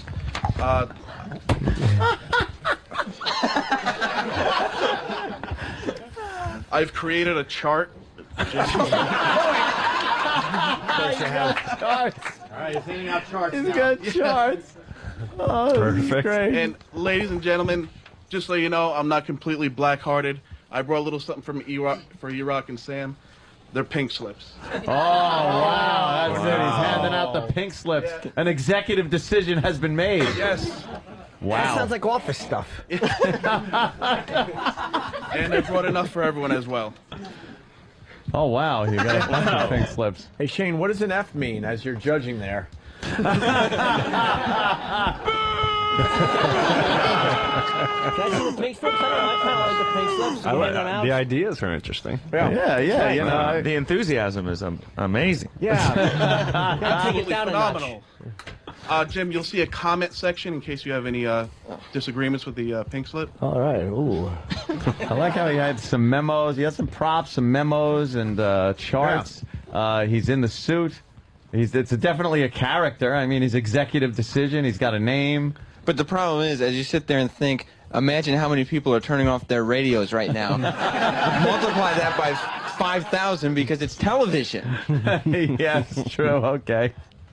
Well, yeah. All right. All right. Well, thank you. Thank you. Executive decision. Well, thank you. We'll keep you in mind. Why don't you yell with it? Or talk us to our energy. Oh, Jimmy's giving him some, why don't you yell a Wrestlers little? are usually kind of like a high energy thing. Exactly. And like I said, this is my first day on the job. I'm going to clean out the company, and the executive decision has been made. That's what he needed, an outline like that. That guy An wraps it up. Get out of his way. That was good. You know something? I kind of like executive decision. Well, let's go to Shane. Shane? What are some interesting concepts there? You know, number one, it is tough. I, for one, am extremely nervous in front of crowds. But for someone getting up there, you know, their first time, you got to give some props here. This is not an easy environment coming in, so there's some good ideas. We'll have to see what the executive decision will be at the end of the contest. He did stand, and words did come out. I got to ask Shane. Now, you guys obviously see a lot of tapes of guys that want to be wrestlers, right? Oh, yeah. Do you have one that you could talk about that went around the office as the big joke? Oh, there's a few. There's a few. Where you're like, come on, you gotta see this one. Yeah. You just like, you know, some of the writers and all the other stuff they get, because they get so many things. You're like, dude, you got to see this. You know, and then just they'll leave it up on a loop. You know, like during lunch and every time you walk in there. But it's motivational. The great thing about it is, at the end of the day, everyone's just so. You know, we're wonderful. You know, it's so wonderful to have because they're so passionate about everything, and it's just like that's cool. So you get that vibe off it, but some are just downright hysterical. So bad. Yeah, it's great. Awesome. Sam, who's next? Well, unfortunately, Mr. O.B. City, who is going to be E-Rock's opponent, no-showed. So we're going to go straight to Striker. Wow. William? Striker. Is O.B. City worth playing on the disc? Here comes Striker, a little lightning bolt on his shirt. Got kind of a flat top haircut and wow, and some Striker. He's dressed like Tom Likas.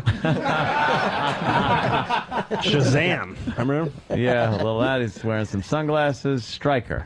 Striker. Yeah. And for everybody who watched the news this morning, I'm sure you've all been warned. Because Jill Nicolini was on the air, and she was doing the weather and pointed right to New York City and said, lightning's going to strike. Ooh. And that's exactly what's happening today. She does because I am traffic, here in the asshole. studio. She does traffic. What? She doesn't do the weather. She does fucking traffic. She does everything on that show, but it doesn't matter because she sent a message to all of you to let you know that Striker was going to be here. Jill's a personal friend of mine, and she warned everybody who watched that show that Striker will be here. And I'm going to give all you a reason to believe that I'm the next best thing in the WWE. See, for those who don't know, a reason to believe is what I like to call my finisher move. Oh. So all of you are going to get a reason to believe that Striker is going to be on top of this business. When you eat the cracker. Well, you know, I didn't come empty-handed because I got a ticket for all of you to the gun show, but it's a one-way. It's a one-way ticket because these... It's a one-way ticket because these guns are so deadly, there ain't no coming back on the ride home. I didn't know Mike Birbiglia was trying out. So that's all right, because SummerSlam, I am the best-kept secret, and at SummerSlam August 17th, the secret's out. The secret's out. Yeah, is it? Another little catchphrase. Yeah. Cool. Let's give it up for Striker. Striker. You did pretty good. What do you think, Shane? Good. Well, did you guys hold on, Striker? You got to come back in here for a second. Where's Striker? Striker, you got to come back in. Hold on, man. Striker doesn't take direction very well. Did you guys notice the lightning bolt down? Is that a lightning bolt also? Yeah, that's on a your, lightning calf bolt tattoo. Yeah, that symbolizes Striker. That thing's sweet. Wow, all right, Striker. Nice to meet you. How you doing? Nice to meet you, Shane. Nice to meet you. So you're trying to say he was Striker before this? This is the real deal. I mean, this guy's taking all. You just didn't get that tattoo, right? This has been a character building inside you for quite some time. Since I was 8 years old. There it is. Striker. The electricity is flowing every day. Every day. See, now you're getting There you good. go. Now you're getting into it. The juice is flowing now. Juice is flowing. The electricity is flowing through these veins. Lightning will strike. Hopefully it won't strike twice. I think it's been pulling brutal. Yes. Well, he was loud. You had like a lot of energy. to you. Yeah, but I have a problem. Sam, isn't there a striker in the WWE already? Yeah, Matt Striker. Yeah, see, I got a little problem with that, actually, too. Because I've been following Matt Striker when he was in ROH, and in ROH, he spelled it S-T-R-Y-K-E-R. Now in WWE, it's with an I. Why? I spell it with a Y. That's been my name my whole life. So if I ever get the opportunity to go one-on-one with Matt Striker, him and I are going to have a ladder match with a contract to that name, because there's only room for one striker in the WWE. Say, he's getting better. Now we he's got going. attitude. All This is right. it. You just got to be passionate about it. I'm feeling it. Yeah. But if you're using the same name and spelling it differently, isn't that like if you were Andre the Giant with a J, isn't that like you're the same guy? Yeah. You have your own name. That's what I'm saying. There's something fishy about the name Striker. He's changing the spelling twice. In ROH, it was spelled differently. His has probably got a TM after it, unlike yours. Yeah. All right, very good. Let's His hear it is for written Striker. on Thank you. a paycheck. Thank you, Striker. There goes Striker. She does traffic, asshole. And then he says she does everything over there. Close personal friend. He doesn't know she's never done the weather ever. Never. Well, okay. unfortunately, Flaming Douchefag also was a no-show today. At least he picked a name he doesn't have to worry about already being there in the WWE. Flaming douchebag. So instead, we're going to go straight to our next superstar, Mouthwash Jones. All right, Mouthwash Jones. This is an interesting little twist. How you guys doing? Mouthwash Jones is dressed very casually, just like I don't know, a college student or Wait, something. he has something. What's that? What's that behind your ear? Toothbrush, sure. It's a toothbrush behind his ear, and he's got a bottle of Scope or something, some I went mouthwash. to Dwayne Reed for some mouthwash. Okay, does the brand of mouthwash really matter? You're looking for an endorsement deal already? The guy wanted to save 40 cents on his character. Yeah, right. Couldn't even get the name brand mouthwash. What can I say? But I'm here for E-Rock, though, because you know Oh, what? now it's making Wait, sense. get E-Rock in here. I'm here for E-Rock. E-Rock, I want you to come up here. I'm here for you, all right? Please brush his teeth for everyone. You know what? Your halitosis breath is no match for me, okay? I will destroy you, okay?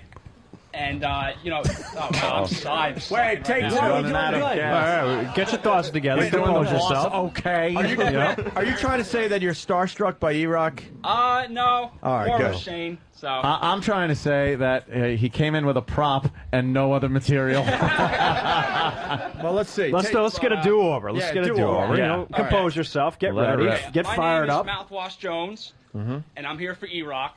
E-Rock, you're in trouble now because I am going to destroy you with my mouthwash. That's all I have. I'm sorry. Wow.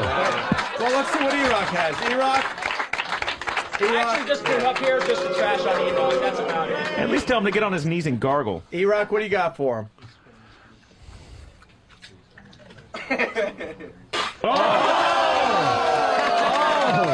Wow. E-Rock gargled with some of the mouthwash and then spit it right in Mouthwash Jones's face. He just gave you some hairspray, my Wow. friend. Yeah. Face. Wow. What do you have to say about that? now you got to think on your feet here. That's right. I guess so. Well, you know what? How about I stick this up your ass? You might actually like it. No, you didn't. This is a violent show. Yeah. Let's see what E-Rock's got. Why is it always gay? All right. Because that's what you like. Go ahead, E. You're saying wrestling is gay? No, I'm saying you're gay. No. Oh, this is good. Stick it up my ass, huh? Yeah. I dare you. Bend over and do it now. Turn around. Go I will ahead. break you. Go ahead. Come on. must break you. Take it for a shot. I dare you. Go ahead. See, now you're going to kiss You me. just backed can't up. kiss me. You just backed away. Yeah, because you can't kiss me. I'm Don't not pucker trying your to lips. kiss you. I'm sure you would love me to Everyone kiss saw you it. You because- puckered your lips. You were quivering a little bit. Don't. Could be some fists flying Come on. soon. Take a shot. Go ahead. Go ahead. Take it. See, you're doing it again. You're licking your lips and you're quivering. I'm not quivering. Come on. You're speaking of a really What tough was that? game. I'm sorry. What was that? You're speaking a really tough game, but you're not backing it up. Let's go. Go ahead. Turn around. Wow. Do it. Wow. Don't make me. Oh. I want to do it right now. Why are you quivering? Stop quivering. You look like you're going to cry. This is great. People saying it's like a junior high fight. Come on. You're so tough. Let's see you do it. Take me down and try to shove that up my ass. He's dead serious. This is awesome. Oh, yeah. He probably wants it. Hey, come here more Want often. to do it? Wait, want to go? Or you want to save it for SummerSlam? I want to save it for SummerSlam. Good out, guys. Oh, yeah, that was a good People commenting saying E-Rock has a huge weight advantage over a Brontosaurus. That was magic. Yeah, that was. But honestly, yeah, I just wanted to come here to try to bash E-Rock, and I failed miserably. You did good, bro. Yeah. What's your name again? It's Mouthwash Jones. Mouthwash Jones. What do you got there on Mouthwash there, Shane? Well, first to say hi. How you doing? Nice to meet you. He really got into it, once you get face to face with E-Rock, but I gotta say, E-Rock pulled your punk card. He just left it out there, and he didn't do anything about it. Mm-hmm. Yeah, what can I say? I guess I got a little nervous. Yeah. It's all right. All right there. Mouthwash. Take your toothbrush and your mouthwash and beat it. Yes. Hit the bricks. Exactly. There he All goes. right. We got a trip to SummerSlam. Who's next there, Sam? Well, that trip to SummerSlam just might go to Type A. Type Type A. Awesome. A. Okay. That's cool. SummerSlam live on Oh, pay-per-view wow. Sunday, He August just- 17th, 8 p.m. Yes. He just slammed in the door. He's wearing a suit. Another man in a suit. First of all, I want to say F the executive decision for stealing my gimmick. Nice. I like that. Mr. Nagel. You know, Mr. Nagel, I don't think you're ready for the pain that you're going to experience when you step into the ring with Type A. You see, you may think you know what suffering is because you had a near-death experience trying to swallow some cinnamon. But I can assure you, Mr. Nagel, that was nothing compared to what I'm going to do to you. You see, Mr. Nagel, I am what we call in the corporate world a winner, a self-starter. I'm the first one in the office, and I'm the last one to leave. Type A gets the job done. But you, Mr. Nagel, you're a slacker. You're the worst excuse for a radio producer that I've ever heard. Each and every day, the ball slips through your mayo-greased fingers and hits the floor of the Opie and Anthony studios. You're a joke, Mr. Nagel. Even those who work under you laugh at you. You're a disgrace to everyone in your profession. He's done his homework. You made radio a dirty word, Mr. Nagel. And now, I'm gonna make you pay. It's time to dance with the A-Man. Mr. Nagel, you're about to experience Type A. May God have mercy on your soul. Booyah! Holy Jesus! Nice. Wow, Type A. E-Rock. Wow. What do you have to say about that, E-Rock? Wow. I'd say this is the winner. Wow, jeez. There's still a couple of poor saps out there that have to do this. They're not topping this. Wow, This is that good. Type A is a good character. Tremendous. I like it. Thank you. Having I've to been come watching in, this stuff since I was like a kid. I've been obsessed with wrestling. It's awesome. having to come in on the heels of somebody else having the suit. Yeah, was a little rough, but wow, did you really come to the table there, Type A? I like the whole Type A thing. You know? The Men's Warehouse couldn't believe we sold 2 size 60 jackets. I was gonna be Type A diabetes originally, but then I realized I'm a fat guy, so it would be a little silly coming in and making fat jokes about E-Rock. Of course, no. Type A personality is He's been very obsessed good. with wrestling his whole life except for the workout regime. Oh yeah. Type A, right on, man. Well, Thanks, Type man. A, What do you okay. think, Shane? Remember that, man. Fantastic. The crowd seems to like him. I'll say hi again. Yeah. Hey, there you go. Oh, thanks, Shane. Nice to see you again. Crowd seems to like Type Thanks, A. man. I actually ran into Type A downstairs. Oh, you did, yeah, huh? on my way up. That's great. Great. Congrats. Yeah, he was fantastic, obviously. Yeah, very good. He had very relevant material. I won't go into it until we see everybody else, because some of the things I could say can, affect the next couple performers coming up here. They're little trade secrets. But Type A, if you follow that model, that was right on. Yeah, that was. Very good. Before I gotta go, so good No. luck. No I have to. Where the hell are you going? I just gotta go down to the thing. I'll see you guys. You got to get your nose fixed, right? Jimmy, Good luck, Jimmy. I'll be good. I'll see you guys. All right, Jim Don't Norton, be everyone. scared. Don't be scared. I'm fine. I'll bring you a little Mylar get well soon balloon. There goes Jim Norton. I hope a nurse smothers him. I hope a male nurse just puts a pillow over his face. He's getting a little nose surgery today there. Yeah. Little nose job. He's got a deviated septum or nose job. Nose job? Because he's going Hollywood on us. Uh-oh. He needs to get the nose. Yeah. Sam, what do you got? Get ready for electricity, people. Yeah. Because here comes the ultimate warrior. Okay, a little play on words, I guess, from the Ultimate Warrior. He does have things around his arms, a little. All right, relax, stupid. Kango hat. First of all, I'm the ultimate paint. warrior. I hail from parts unknown in New Jersey. I've been listening to the radio for the last few weeks, and all I've been hearing is Primetime Sam Roberts yapping his gums. Primetime, have you even reached puberty yet? Your name should be Dateline. Hey, Dateline, I'll be more of a man than you'll ever be. I eat steak, rice, and the coochie. I know the struggle, brother. He's doing his Rich Voss impression. It's like an Ultimate Warrior meets Rich Voss thing. Right. That's the visual. You may here. be asking yourself, what am I going to do if I step into the ring with this maniac? Well, here's the thing, okay?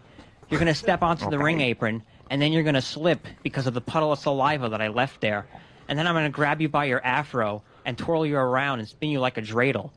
And then, for my finishing move, I'm going to put my finger behind my ear and give you the stink finger, and you'll be out for the 1, 2, 3. The is never good. I popped my balloon mortgage, and I'm cashing in my money in the bank. And I'm such a nice guy, I'm letting you pick a day where you can challenge me. You can find me either August 22nd or 23rd at Uncle Vinny's in Point Pleasant, New Jersey. Little plug like Rich. Very good. I've got the power of all my warriors behind me, and I feel their energy coursing through my veins. Veins which haven't had drinks or drugs in them for 22 years, 10 months, 6 weeks, and 2 days. Thank you. I appreciate it, folks. Okay? So, get ready, Primetime. I mean, Dateline. I stink. For the ultimate warrior. All right, not bad. Not bad at all, actually. Shane? It's good effort. He was doing a little boss nervous. there, though. There was some inside stuff there that was pretty Yeah, good. some good effort. Good effort. Yeah. Very good, No? bro. Cool. I seen you Yes. again. Take care, man. Not bad.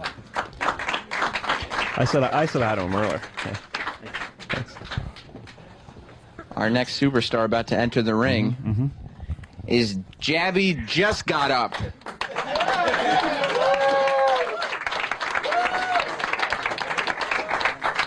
The full mask? Who's got the full mask? Oh, yeah, this is, It's really loud out there. wow, he's wearing like, Sweet. Pac-Man pajama pants, Homer Simpson slippers, a black shirt, a blue cape, and a blue and gold mask with an M on it. This is my blanket. Oh.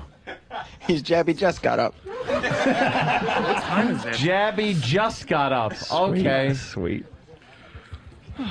Hey, Sam. Listen, it's... Oh, I slept so late last night. I'll talk to you later. I gotta get back to sleep. Can I go take a nap? He's, very interesting character that, by interesting, I mean boring. I don't See, he get just it. got up. Yeah, I know. I get it. I get the name. Right.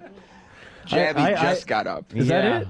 Is that it? That's Well, it. I don't know. He went back to sleep because he was tired because he just got up. No, I get the concept. Oh, okay. All right. Well, All right, Jabby, I you had can- high hopes for this one, actually. I was just Yeah. like, wow, he came out, full regalia, and especially the Homer Simpson slippers. And now he- he's asleep on the couch. That's it. He had nothing. He's still in character, though, if you'll notice. Everybody else, when their promo was over, they dropped character. Jabby Just Got Up is still pretending to be asleep on the couch. What do you have, you have like $5 on the side with this guy? You're trying. I just like the character. Could he be really be asleep? He could be. Along with our listeners? Yeah, before he puts the rest of the audience to sleep, let's get to the last All right. contestant. Yes. Our final contestant is Matt Massacre. Oh, no. I think I know who this could be. Hurry up. Matt Massacre. Oh, boy. Let me finish getting in character. Getting in character. All right. Looks like kind of a gangbanger. Yeah, looks like a gangbanger. Sure. Matt Massacre. Fucking right. Oh. Uh-oh. Well, there he goes. Oh, it's Flea Man. Of course it's Flea Man. Yo, E-Rock, name's Matt Masker, that's who I am. E-Rock, he needs you to look at him. So Hey, he man. can What the do hell his are you rap. doing? This is a promo. You gotta look at me face to face. You're performing for the audience, not for E-Rock. That's for the audience. Yo, E-Rock, listen, I'm Matt Masker, that's who I am. I'm throwing out a challenge to get you to SummerSlam. Eric Nagel's the guy. Hawk thinks he can fly. 40-inch thighs. Getting to work late and he lies. Eating all the mayo. Looks like Pillsbury dough. Yo, he didn't know. I shoot him off like a bow. Fuck it.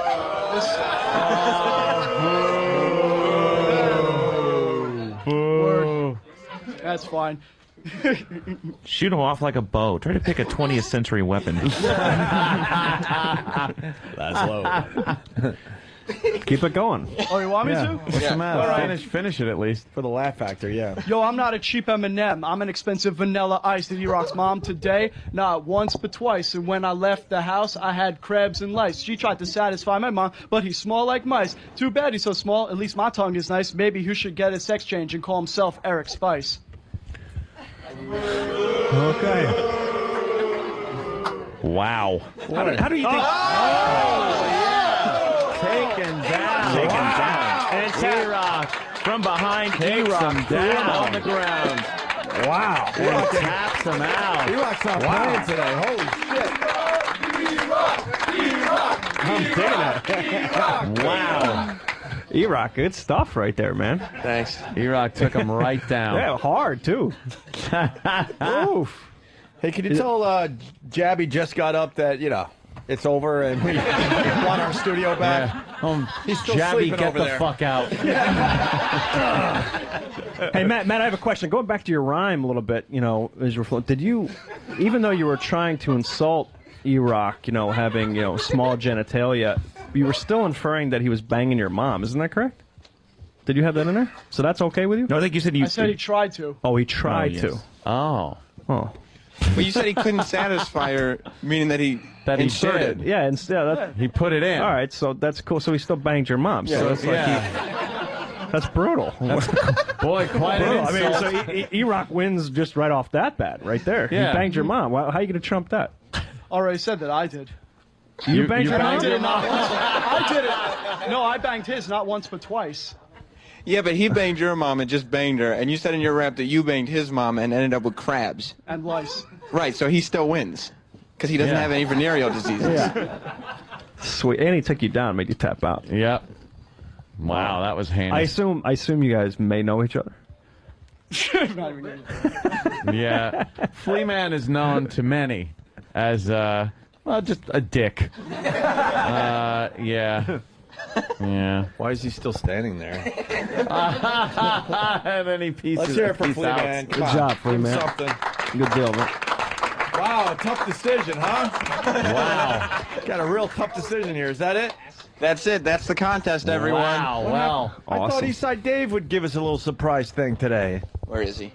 Does he have his wrestling stuff today? Yeah, usually Eastside Dave is very good at it, at least as an exhibition, I would think. Well, why don't we do this? Shane, what time we have you till? Whatever. I'm good. All right, good. Can we take a quick break and then Sure. we'll announce the winner? For And then the, we'll tabulate the scores. That's it. for the trip to SummerSlam live on pay-per-view, a week from Sunday at 8 p.m. You got the Hell in the Cell match with Edge and The Undertaker, the world title, CM Punk versus JBL. We love JBL, by the way. It's tremendous. We had to give him a talking to last time he was in here with that boner juice he was trying to. Mama Joanna? Yeah. I'm That was it. Have you guys tried it? No. No, right? God stuff. bless him for trying, but we're like, what are you doing? You don't need to be Boner selling boner juice. juice. WWE title, you got Triple H and the great Khali. I'm sorry. First time ever, you got John Cena and Batista going at it. Very nice. And then MVP with Jeff Hardy. And actually, Shawn Michaels has the big announcement about his career. I was just kind of messing with you earlier. And it's WWE.com for more info. Drew Boogie, play us out for a little bit. We'll announce the winner to the trip to SummerSlam after the break. Go home and get your fucking shine box. He's just kid a little fucking manners. He's just He's just kid a little fucking manners. Fucking manners. Fucking manners. Fucking manners. Come on.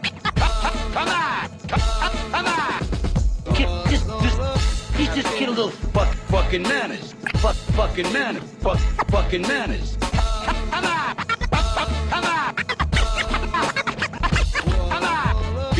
Manners. Fucking manners. Fucking manners. Fucking manners.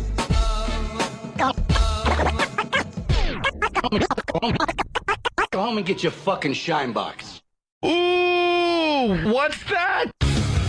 That? What's that? What's that? That? Fuck you! Fuck you! Fuck you! I would never say darling! Darling!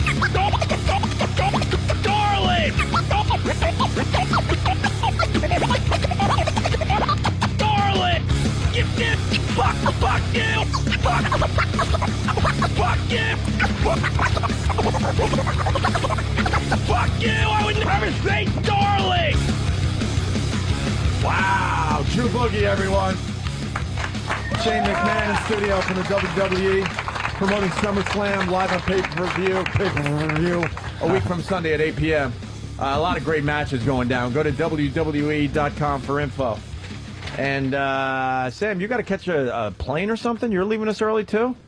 Who else is leaving early? Jimmy left for his surgery. Remember him, Jim Norton? Jimmy was looking a little weak. He hasn't eaten in like 18 hours, and it was starting to be noticeable the last hour or two. Tomorrow's my grandma's 85th birthday, so I have to go to Detroit today. Really? Yeah. The black side of Detroit? I don't know yet. You think he's black, Shane? I don't know. Come on. Yeah, we were trying to figure it out. Hey, wouldn't this be like a good wrestling character? Trying to figure this out? You know he's related to Thomas Jefferson, right? Swear to God. Really? That's cool. For real. Yep. And Jefferson has been known, it's come out in recent history. Right. That Consort. perhaps- Right. Yeah. And he kind of has some of those features happening.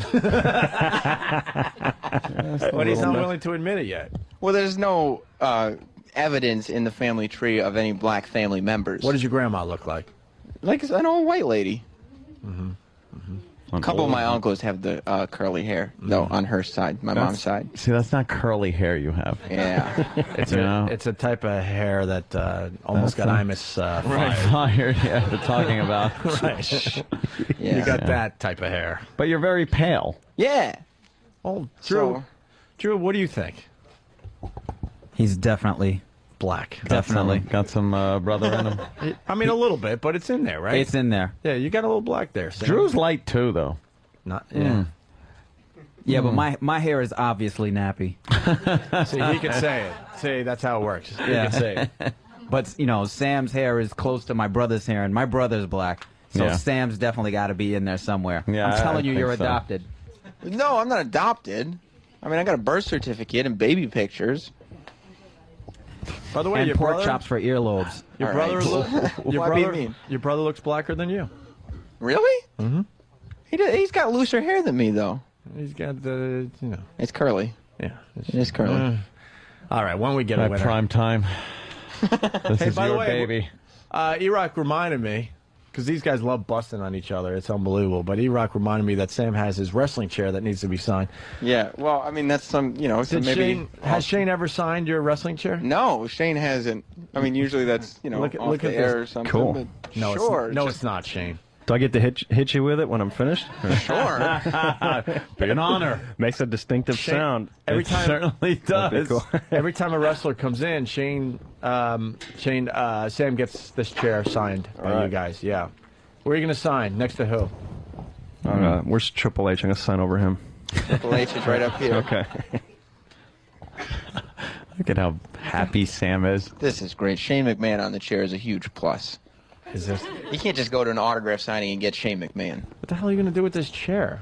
Put it on my wall or something. Thank you very much, My Shane. pleasure. I hope as soon as you walk out of the studio today, it starts raining. I wrap it up in plastic bags. I'm sure you do. You didn't have to explain that it's not going to get wet. Just go with Let's the go laughter. That's like the official. Would you just go to Home Depot? That's what we normally do. Just go to Home Depot, buy chairs in bulk, and Really? sometimes you sit in them, and other times you whack each other in the head with it. Yeah, I just went to Staples and got a chair and started asking people to sign it. There it is. Cool. And look at it now. Yeah. So industrious. Yeah. I've been getting into they got Madison Square Garden Classic or whatever the hell, MSG Classic, and Right. they're running the old matches. Yeah, the old man. school. That took for fucking ever, but Really? a lot Well, of it's fun so to watch. simple. Yeah, it's so simple. What brings you back to your youth? I mean, that's one of the things. Traveling around the world, and we've been in business for so long now that it's just great because everybody has, quote, a wrestling story. They remember their grandmother sitting down, or their grandfather, or their dad, or when I was a kid, or so many conversations happen that way. But I love, the old school because it does bring you back to when you were a kid, like Putski and San Martino. Ivan Putski, yeah, the Polish Hammer. That's it. Chief J Strongbow, Bobo Brazil. You go way superstar Billy Graham. That's the era. I love that. Yeah, those matches did just go on and on. Well, too. one of your old guys there went kind of nuts though. Which one? Jesse Ventura. We had him on the show. He's cuckoo. Yeah, he's cuckoo. I gotta say it. He's living in like Baja. He splits his time a little bit. He's telling me he's got a place down in Baja. Everything's like solar energy. He doesn't have to worry about electricity or anything. I was like, that's cool. Yeah, he's starting to believe in all kinds of weird conspiracy things, and we talked to him about that. It got a little intense. Did it? Oh yeah. Yeah. He thinks. He told us we have to sleep sometime. Yeah. He was. I not was a happy with Navy us. SEAL. Oh, you and know. You're gonna have to sleep sometime because I'm good. And we're like, well, are you threatening? You're going to kill us? Are you threatening us? Is Jesse Ventura going to slit my throat with a Rambo knife or some shit? Yeah. And the other thing I want to mention really fast was Morgan Spurlock did a documentary, Where the Hell is Obama? Or Osama. Wow. What are you, Fox News now? Yeah. Wow. And the one thing that came across during this documentary was that you got a lot of fans in the Middle East. Oh, yeah. It's unbelievable. He was walking into homes in Afghanistan and all these really scary, you would never go there places, and they're watching wrestling. Right. And they're walking around with the wrestling merchandise and everything. Yeah, hence World Wrestling Entertainment. Right. It's world. It's all, no, I mean, we have a huge benefit. We're really all over the place. We're in over 150 different countries. The product is seen, just everywhere. Yeah. Just knock on wood. And one of the keys to success is it's easy to follow. The rules are not difficult. It's 1, 2, 3. It's always the protagonist versus the antagonist. And then, usually, you're fighting from underneath. So if you hit mute, you don't need to sound anywhere else. If you hit mute, you can normally tell who's fighting from underneath. The classic Shakespearean style. So, yeah, it's a blast, man. Awesome. We just broke into China. It's sick. Really? Yeah, that's it's great. something. Have you It's been to great. China? Yes, several times. What do you think of it? It's food's interesting. Oh. It depends on where you go. It's weird when you're Wait. Why is the food interesting? Well, I was going to get there. You're sitting in a meeting, and usually they're lunch meetings. Everybody's smoking. I mean, the room is so full of smoke. It's just it's like brutal. And then everything's on the lazy Susan, so it always comes around. And then half the food is looking at you. And you're just damn. you see all these boiled birds, with the blue eyes, and you're just like, oh, I'll pass. Give me some type of meat-looking product. But you don't know what that is. So in the very authentic areas, which you need to go to do business, the hotels are great. That's all normal food. But Right. Food's brutal. How are the people? Are they happy over there in general? The Yeah. people walking around the streets, not the ones you're meeting with, of course. Seem to be. Well, that'll open up China to a whole new thing. Yeah, I mean, They'll be they're loving boy. it. Yeah, they're loving it. I bet. That's cool. We'll see. After the Olympics are over, we're going to tour there, and we'll let those guys kind of figure out all the loopholes right now. Mm-hmm. Very cool. Let's say hi to who's this from Bronxville? This is Todd. Hey, Todd, go ahead. Hey, Shane, I was just wondering what WWE's problem is with the Macho Man Randy Savage. Problem? What do you mean? He's a legend. I mean, Vince apparently has denied production of a Savage DVD, and he hasn't gone in the Hall of Fame. And I've heard rumors that there's some bad blood. I was just wondering, what you knew about that. Not a whole lot. I guess we're going to take it up with the chairman. But I'll look into it for you. Yeah, because we want Savage in the Hall of Fame. Ooh, yeah. Okay. Macho Madness continues. Certainly does. Yeah, you got to give us something today so we make all the wrestling sites. You guys are good at helping us get our names out there. You guys always admit something on our show, and then it's like, blam, it's on every wrestling site. Give us a little something. I don't know. I'm going to think of all the... Give us some controversy. Sam, what could he help us out with today? Well, maybe like, how come Freddie Prinze Jr. got hired as a writer? Well, A's a producer. And it really started, which would be similar to you if you joined. Enormous fan. Freddie Prinze Jr. has been a fan forever. Is thoroughly, engaged in the product, really enjoys it, and has a lot of energy. So we'll see, hopefully it'll all work out. So he's he's only been there a couple weeks. Didn't know that. You should see how much energy I have. Well, one day you might show it. And Shane, that's why I was laughing, because he's convinced he should have had, gotten that gig. Well, I mean, I'm in the media. Freddie Prinze Jr. is in the media. Whoa. Right? Well, he hasn't done a movie in a long time. You're barely in the media. But I'm kind of. Kinda. You're kind of in the media. Yeah. And, we're both big fans. We're both creative people. Right. You do a segment called What's the Haps?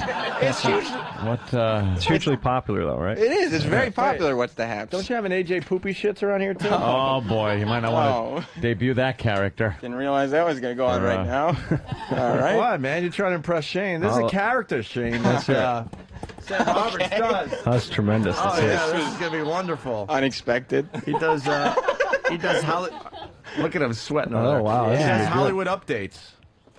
And his character is AJ Poopy Shits. Listen how good he does his character. Almost like he knows a little bit too much. What's up, y'all? AJ Poopy Shits back here with the O&A Hollywood update for dudes. Let's take a look at what's going on with all the hot chicks in La La Land. Well, the latest news to come out of Lohanville is that Lindsay and her gal pal DJ, Samantha Ronson, are officially an all-girl couple. At first it makes you be like, damn, I guess that means Lindsay Lohan's not banging any more dudes like me. But then you go, hey, remember what they say, there's plenty of fish in the sea. And by fish, I mean tits. In Amazonian woman news, Big Brooke Hogan is being courted by Playboy to do a naked pictorial. A lot of people think she's too much of a brutish thing to do Playboy, but as far as I'm concerned, there is nothing wrong with a big girl, and I've got 2 words why. Junk in the trunk. I mean, who doesn't like a great set of broad shoulders? And besides all that, even if she is 6'10", if you keep looking up, eventually you'll find a set of tits on any great chick. Apparently, Britney Spears has a new dude in her life. She's been caught by the Popo photogs with some former Israeli soldier named Lee. I just hope he treats her right because that girl has got to get back on track. Britney is well on her way to being the charismatic tour de force singing machine that we all know and miss. And I mean for reals. What's better on a hot chick than a sparkling personality? Other than a pair of tits, that is. Pamela Anderson has a new reality show and it just goes to prove. Some chicks really do get better with age. After all these years, she totally hasn't missed a step. Seeing her now brings me right back to when I used to wonder what it must have been like to be with Tommy Lee. I mean, anyone dope enough to score chicks like Pam Anderson must be totally bossed to knock back a couple of brews with. Have you seen the tits on her? I mean, come on. And finally, Miley Cyrus has been back in the news as more photos of her have been popping up wearing next to nothing. Now, before we go any further, you should know, no matter how hot a chick is, AJ Poopy Shits don't get down with no kids. Word is bond. But I'll tell you this, give her a couple years and I'll bet she'll have a smoking bond. Hopefully she'll end up with someone who's as hot as she is, like Zac Efron.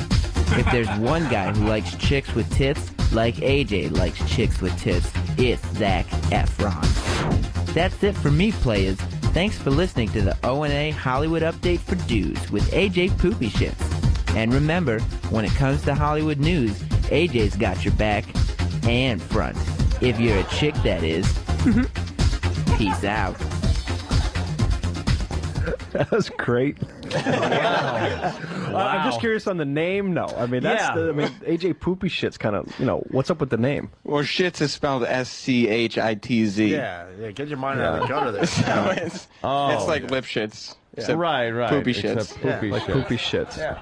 Yeah. Yeah, and but- AJ is. and he loves chicks and their tits. Well, he Right. certainly does because Yeah. he just mentions it all the time. I mean, very entertaining. Maybe I would recommend you change the name. The character could take off. Yeah. Whoa, look at that. I whoa. agree. I was thinking about changing the name just now too. Hey, So- to what? Sam Roberts? no, No, but again. think about it. You can use the celebrity of everything that you're doing here, and then you can have actual real life, with Pam Anderson and all the other stuff. It becomes a character, and then guess what? You get to be looking, at their tits and all the other things. You'd be like, look, this is all about boobs, right? Then think of the, the line of women you can have all there because they want to be with you. And this is a good thing. This is a good gimmick. Shane, Sam is thinking right now. It. Sam right now is thinking, if I could speak for Sam, mind your own business. No, that's not what I was thinking, Shane. That's what Anthony I says think stuff. Sam was. That's kind of what you said before Shane got Nope. here. Nope. Opie and Anthony, they're shock jocks, and they say shocking things sometimes, but that's not what I was I can't believe you thinking. were saying I could do Shane's job like that. No, that's not what I was saying either. I'm gonna clam up now and just be quiet. Please don't. Now it's uncomfortable. Yeah, I'm hurt. I wish you wouldn't be. All right. We got another question for Shane as we try to make all the wrestling websites today. We're being honest. We need something that's going to take off today. Well, you could be at WWE.com. You could be on there. That's probably the biggest one around. We want that gossip thing, Want and then the it takes gossip? off. Oh my God! Did you hear Shane on Opie and Anthony today? I guess you could ask questions. So yeah, let's. All right, let's see if we can. Yeah. Chris in Dallas. Hey, Shane, I just got a couple questions. How you doing? Number one, do you know what's going on with Randy Orton and his collarbone injury? Because I've heard conflicting reports on when he's due back. Yes, I do. Actually, Randy right now is in the United Kingdom. His collarbone injury is healing very well. He's doing a promotional tour with Air Force right now. Okay, and then the second one was I've heard reports that Bruno Sammartino really hates Vince McMahon. So anything about that? That's probably accurate. Oh, wow, That's yeah. probably accurate. That goes back a long, long, long way. I don't know. I haven't talked to Bruno since I was like 6, so it's been a while. Well, Bruno was the man when we were growing up Of watching course. wrestling. So, Yeah. what kind of problem does he have with Vince? I What don't does know. he say? I think it's. Punch it out. All right, thanks. I think it's a. I just think he's a little bitter. I've heard something like he doesn't like the new style of wrestling or something like that. Right. He's more of an old school guy. Where Oh, the he's definitely- matches took 2.5 fucking hours. That's it. I mean, with various holds that would last for 2 minutes at a time. Yeah, but you can't. I mean, you can't take anything away from Bruno from a standpoint. He was a legend. He was a champion. What's more impressive, being a champion multiple times, or being a champion for multiple years one time? And Bruno just held it. Especially here. And he owned the Italian community here in New York specifically, and then I went up to Boston and to Philly. So he was my grandfather's guy. Just as Hogan then became the next guy, and then Stone Cold and Rock, and now Triple H and Taker, and continue to go on. But so there's some rivalry. It goes back also. I think Bruno's a little upset, and this is going from memory, that his son David wasn't able to follow in his footsteps. Things like, I believe it's David. So. Wow, you don't even remember his name. That's all I got. That's all I got. Bitter. I guess it really didn't work out for him if you don't remember his name. Jesus. I saw David at the New Rochelle High School a couple years ago wrestling. He's pretty good. At the New Rochelle High School? Yeah, in the gym. Yeah, that's just like wrestling at Madison Square Garden. You want to rub it in a little more to the Sammartino? Oh, that wasn't intended. Sammartino family. All right. Questions are good. Yes. Let's go. I know. Keep them coming. Keep them coming. Let's see. Dave in Jersey, what's up? Hey, guys, how's it going today? Good. Great. Shane, I got a question for you. Okay. Because I've been in the business myself, both sides of the curtain, promoting and wrestling, and I know how hard it is to get guys over with the fans. And I see the revolving door happening with the WWE. I have to call it F. I can't call it E. Okay. I have to. E. Get over it. I know. Are you guys having a hard time getting these newer guys over with the fans? Because it seems the same guys keep coming back to the top, whereas you get these guys in, it's like, okay, like Chris Harris, out the door in 2 weeks. Are you finding it hard to develop these new guys to get over with the fans? Seems like they got too many guys to work. Well, we have tons, and we have lots of opportunities. Back in the day, I mean, here's one of the huge differences, and since you're in the business, you can appreciate it. Back in the day, everyone had much more of a skill set. So when you came, and that's when we had all the different territories around. So if you worked New York territory, then you'd work, Texas territory, then you'd do California. And by that, normally you'd always end in New York. By the time you hit New York, you were seasoned, you were ready to go, and you were polished. You knew your character down. It's like an actor first starting off. Exactly. As they get better and better and better. Now that the territories are, pretty much dissolved, it's much harder to have that experience. And we are now recreating, and we just opened our center down in Florida, down in Tampa. And that's hopefully what we'll start doing, getting back to more of that local flavor. And all the other hardworking independents out there, if there's a breakout star and they really start to build and, again, have that it factor of what we were doing here earlier, of the charisma and everything else, that's how... Well, let me ask you Sure, this, just cut me off. Go ahead. You don't want to hear my answer. Go right ahead. No, it's your show. Go ahead. Go right ahead. It's Dave's show. I'm sorry. I'm We're just spectators in your world. It's all right. Go ahead. Because one of the groups that I ran, on the Indies, you can't believe everything you hear. I'm sure you know that somebody said, "Oh, you guys are being looked at." Shane was, considering coming down. He's sending somebody from the offices, and I'm like, that's got to be bullshit. We always look, so I don't know. This was a couple years ago. I was with a group called Cyberspace Wrestling. Okay. So I guess it was bullshit. Yeah, because we used a lot of guys from TNA, like Jarrett, Abyss, Michael Shane, a couple of the girls, and when somebody says something, you don't believe everything you hear. Right. So that was just my curiosity. Is like, well, was it something that were we a group that you guys heard of or looked into, even though it's been a couple of years ago and nobody cares anymore? I don't think anybody cares now.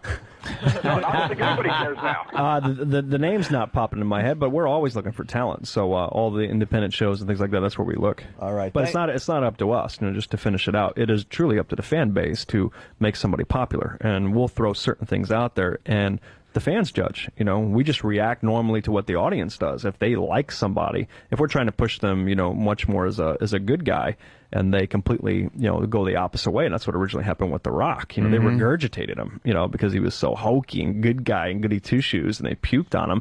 Then he became, we're just like, all right, well, let's take that and turn it into an advantage and just spin him. And then he was fantastic, and then he was off to the races. I missed The Rock. He was just amazing. Yeah, just amazing doing his thing. Why don't we give out the trip to SummerSlam? Pick the winner. Yeah. Well, it was very difficult.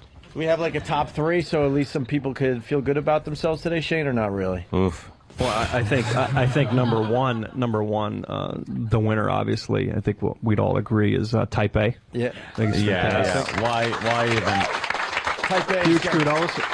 Why even screw around? He's got a trip to SummerSlam, which is going to be on pay-per-view a week from Sunday. Here's Type A, everyone. Type A, tremendous. Type A, great job. Did a great job. That's actually a great point. Not everyone gets to go to the sold-out Conseco Fieldhouse in Indianapolis, but you can watch it on pay-per-view. That is a very good point there, Opie. Yeah.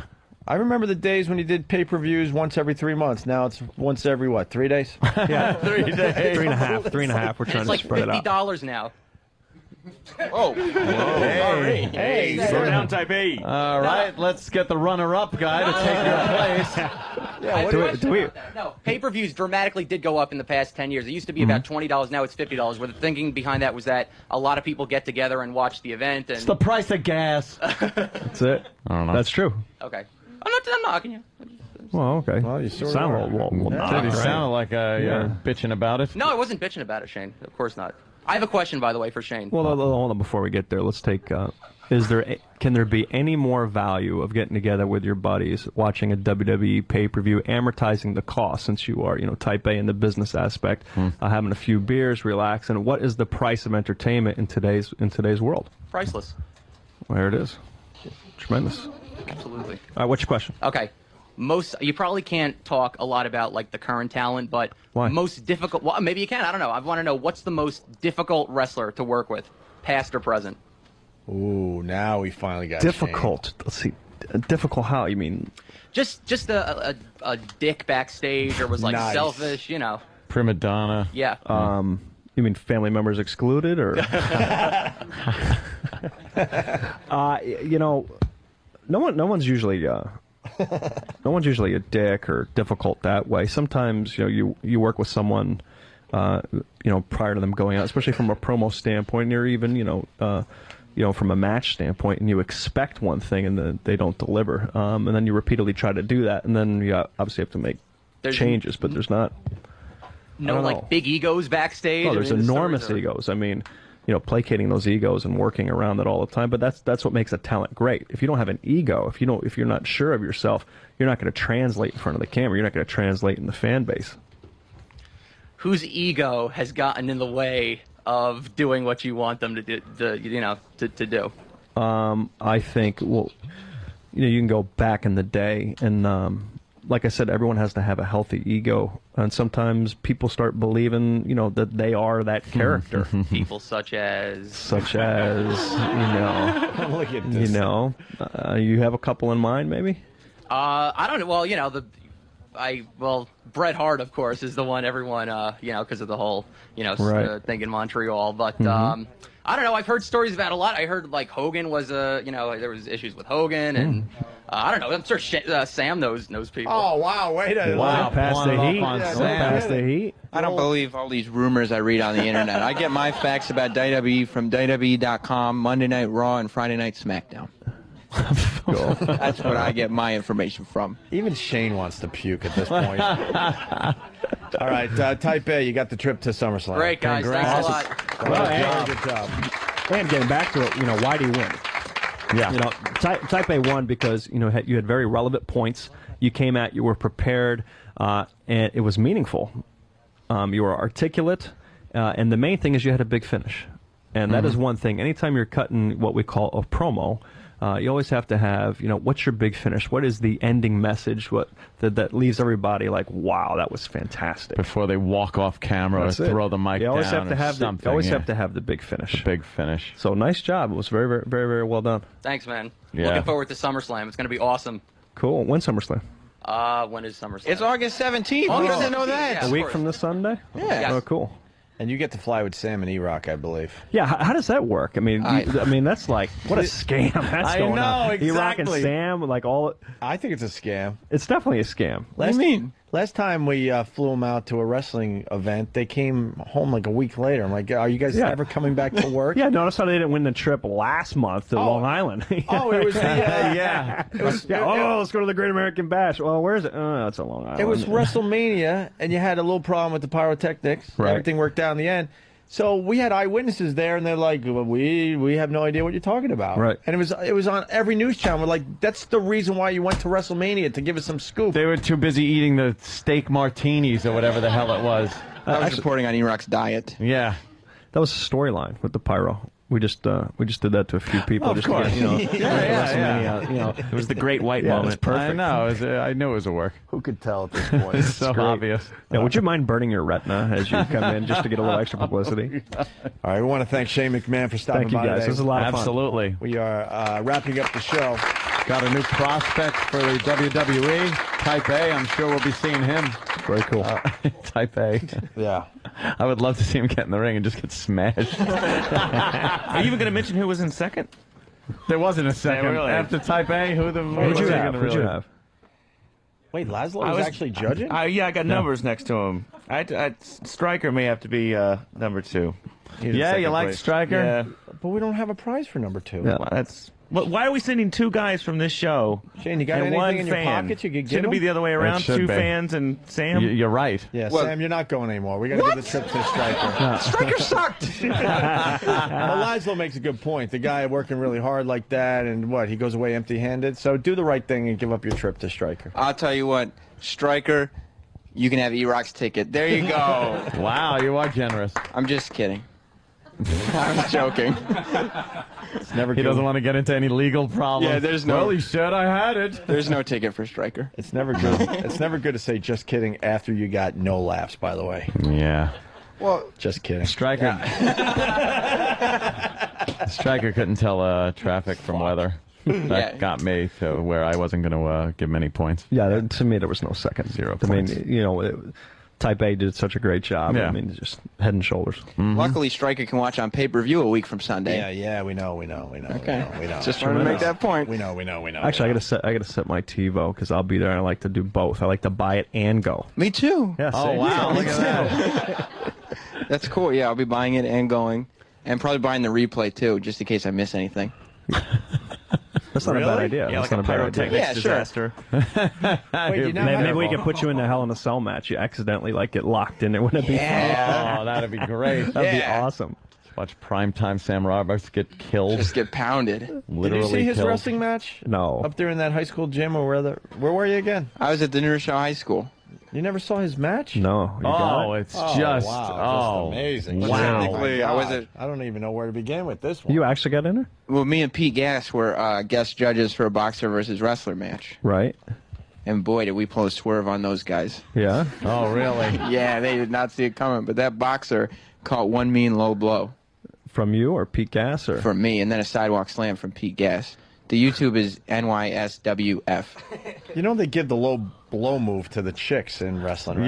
Yeah, that whole Why are you underneath. doing the low blow move? Well, it's a good move. I mean, it does the trick. Yeah, why are you coming near me? Right.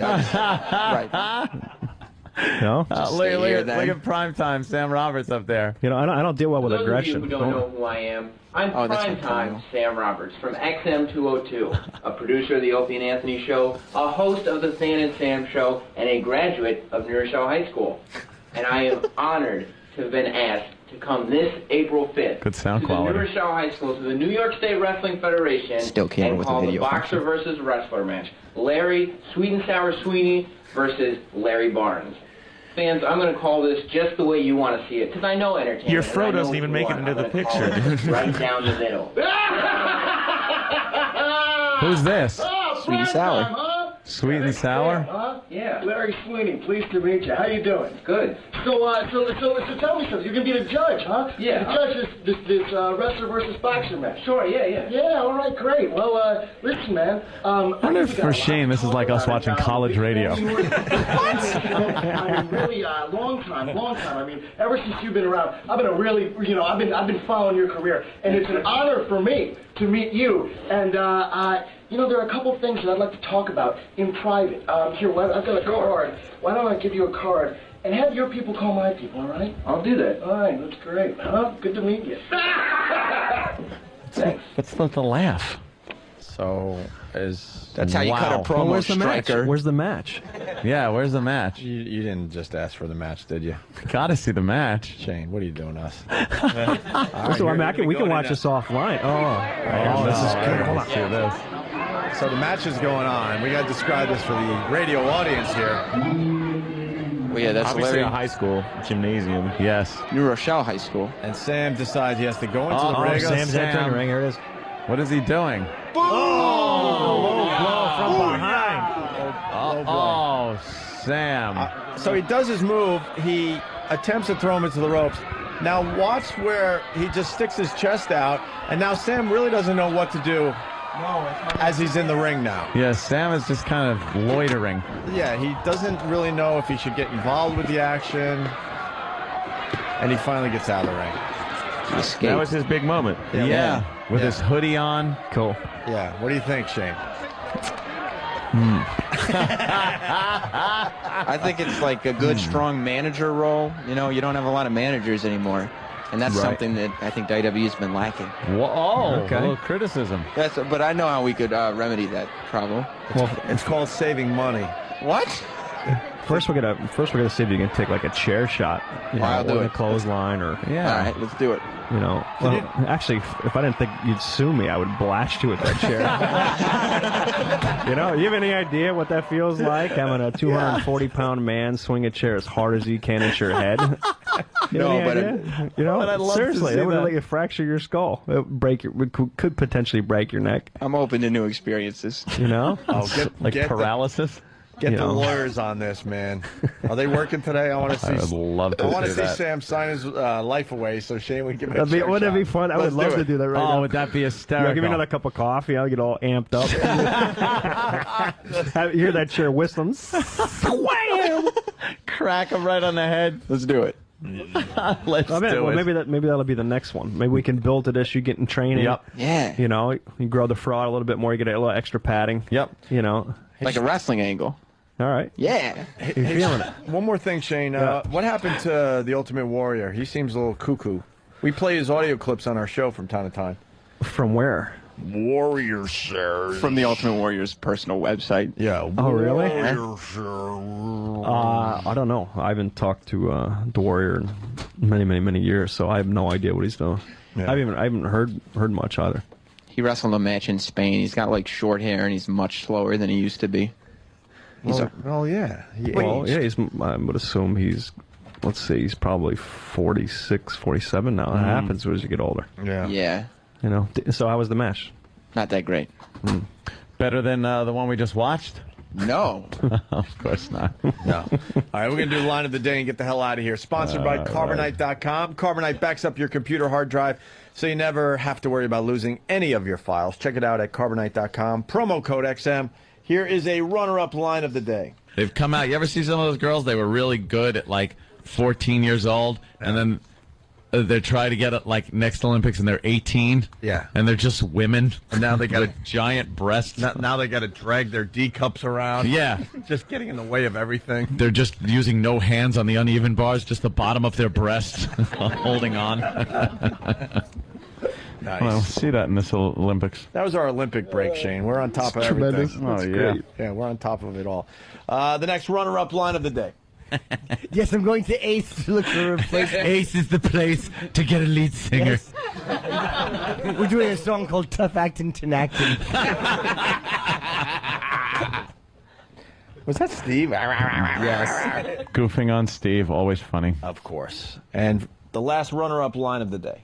I've been contracted to clean out the dead weight and improve the bottom line. Were you sent over by Sirius?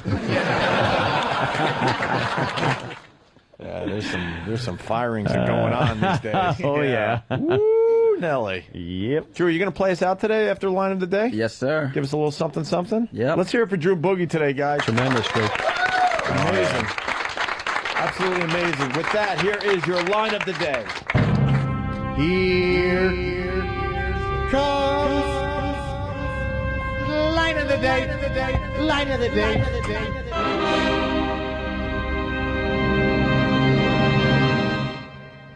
Yeah, it was a little rough, but wow, did you really come to the table there, Type A? I like the whole Type A thing. You know? The Men's Warehouse couldn't believe we sold 2 size 60 jackets. Warrior also thinks. Warrior also thinks.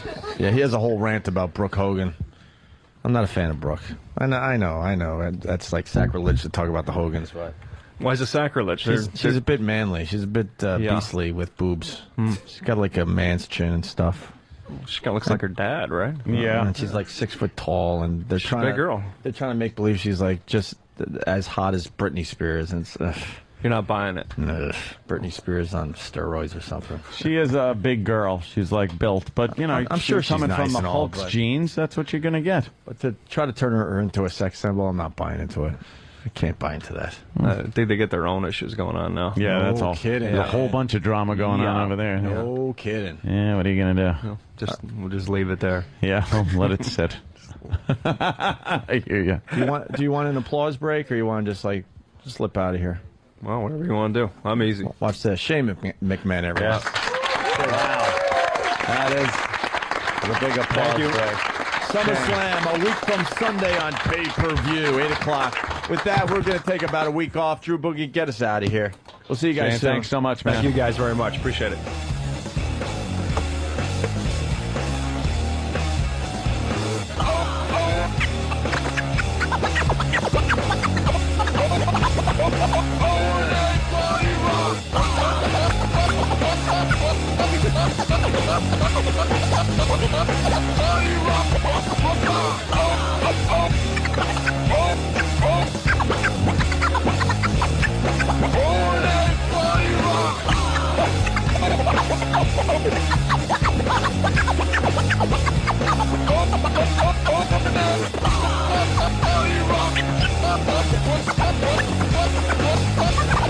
Body rock.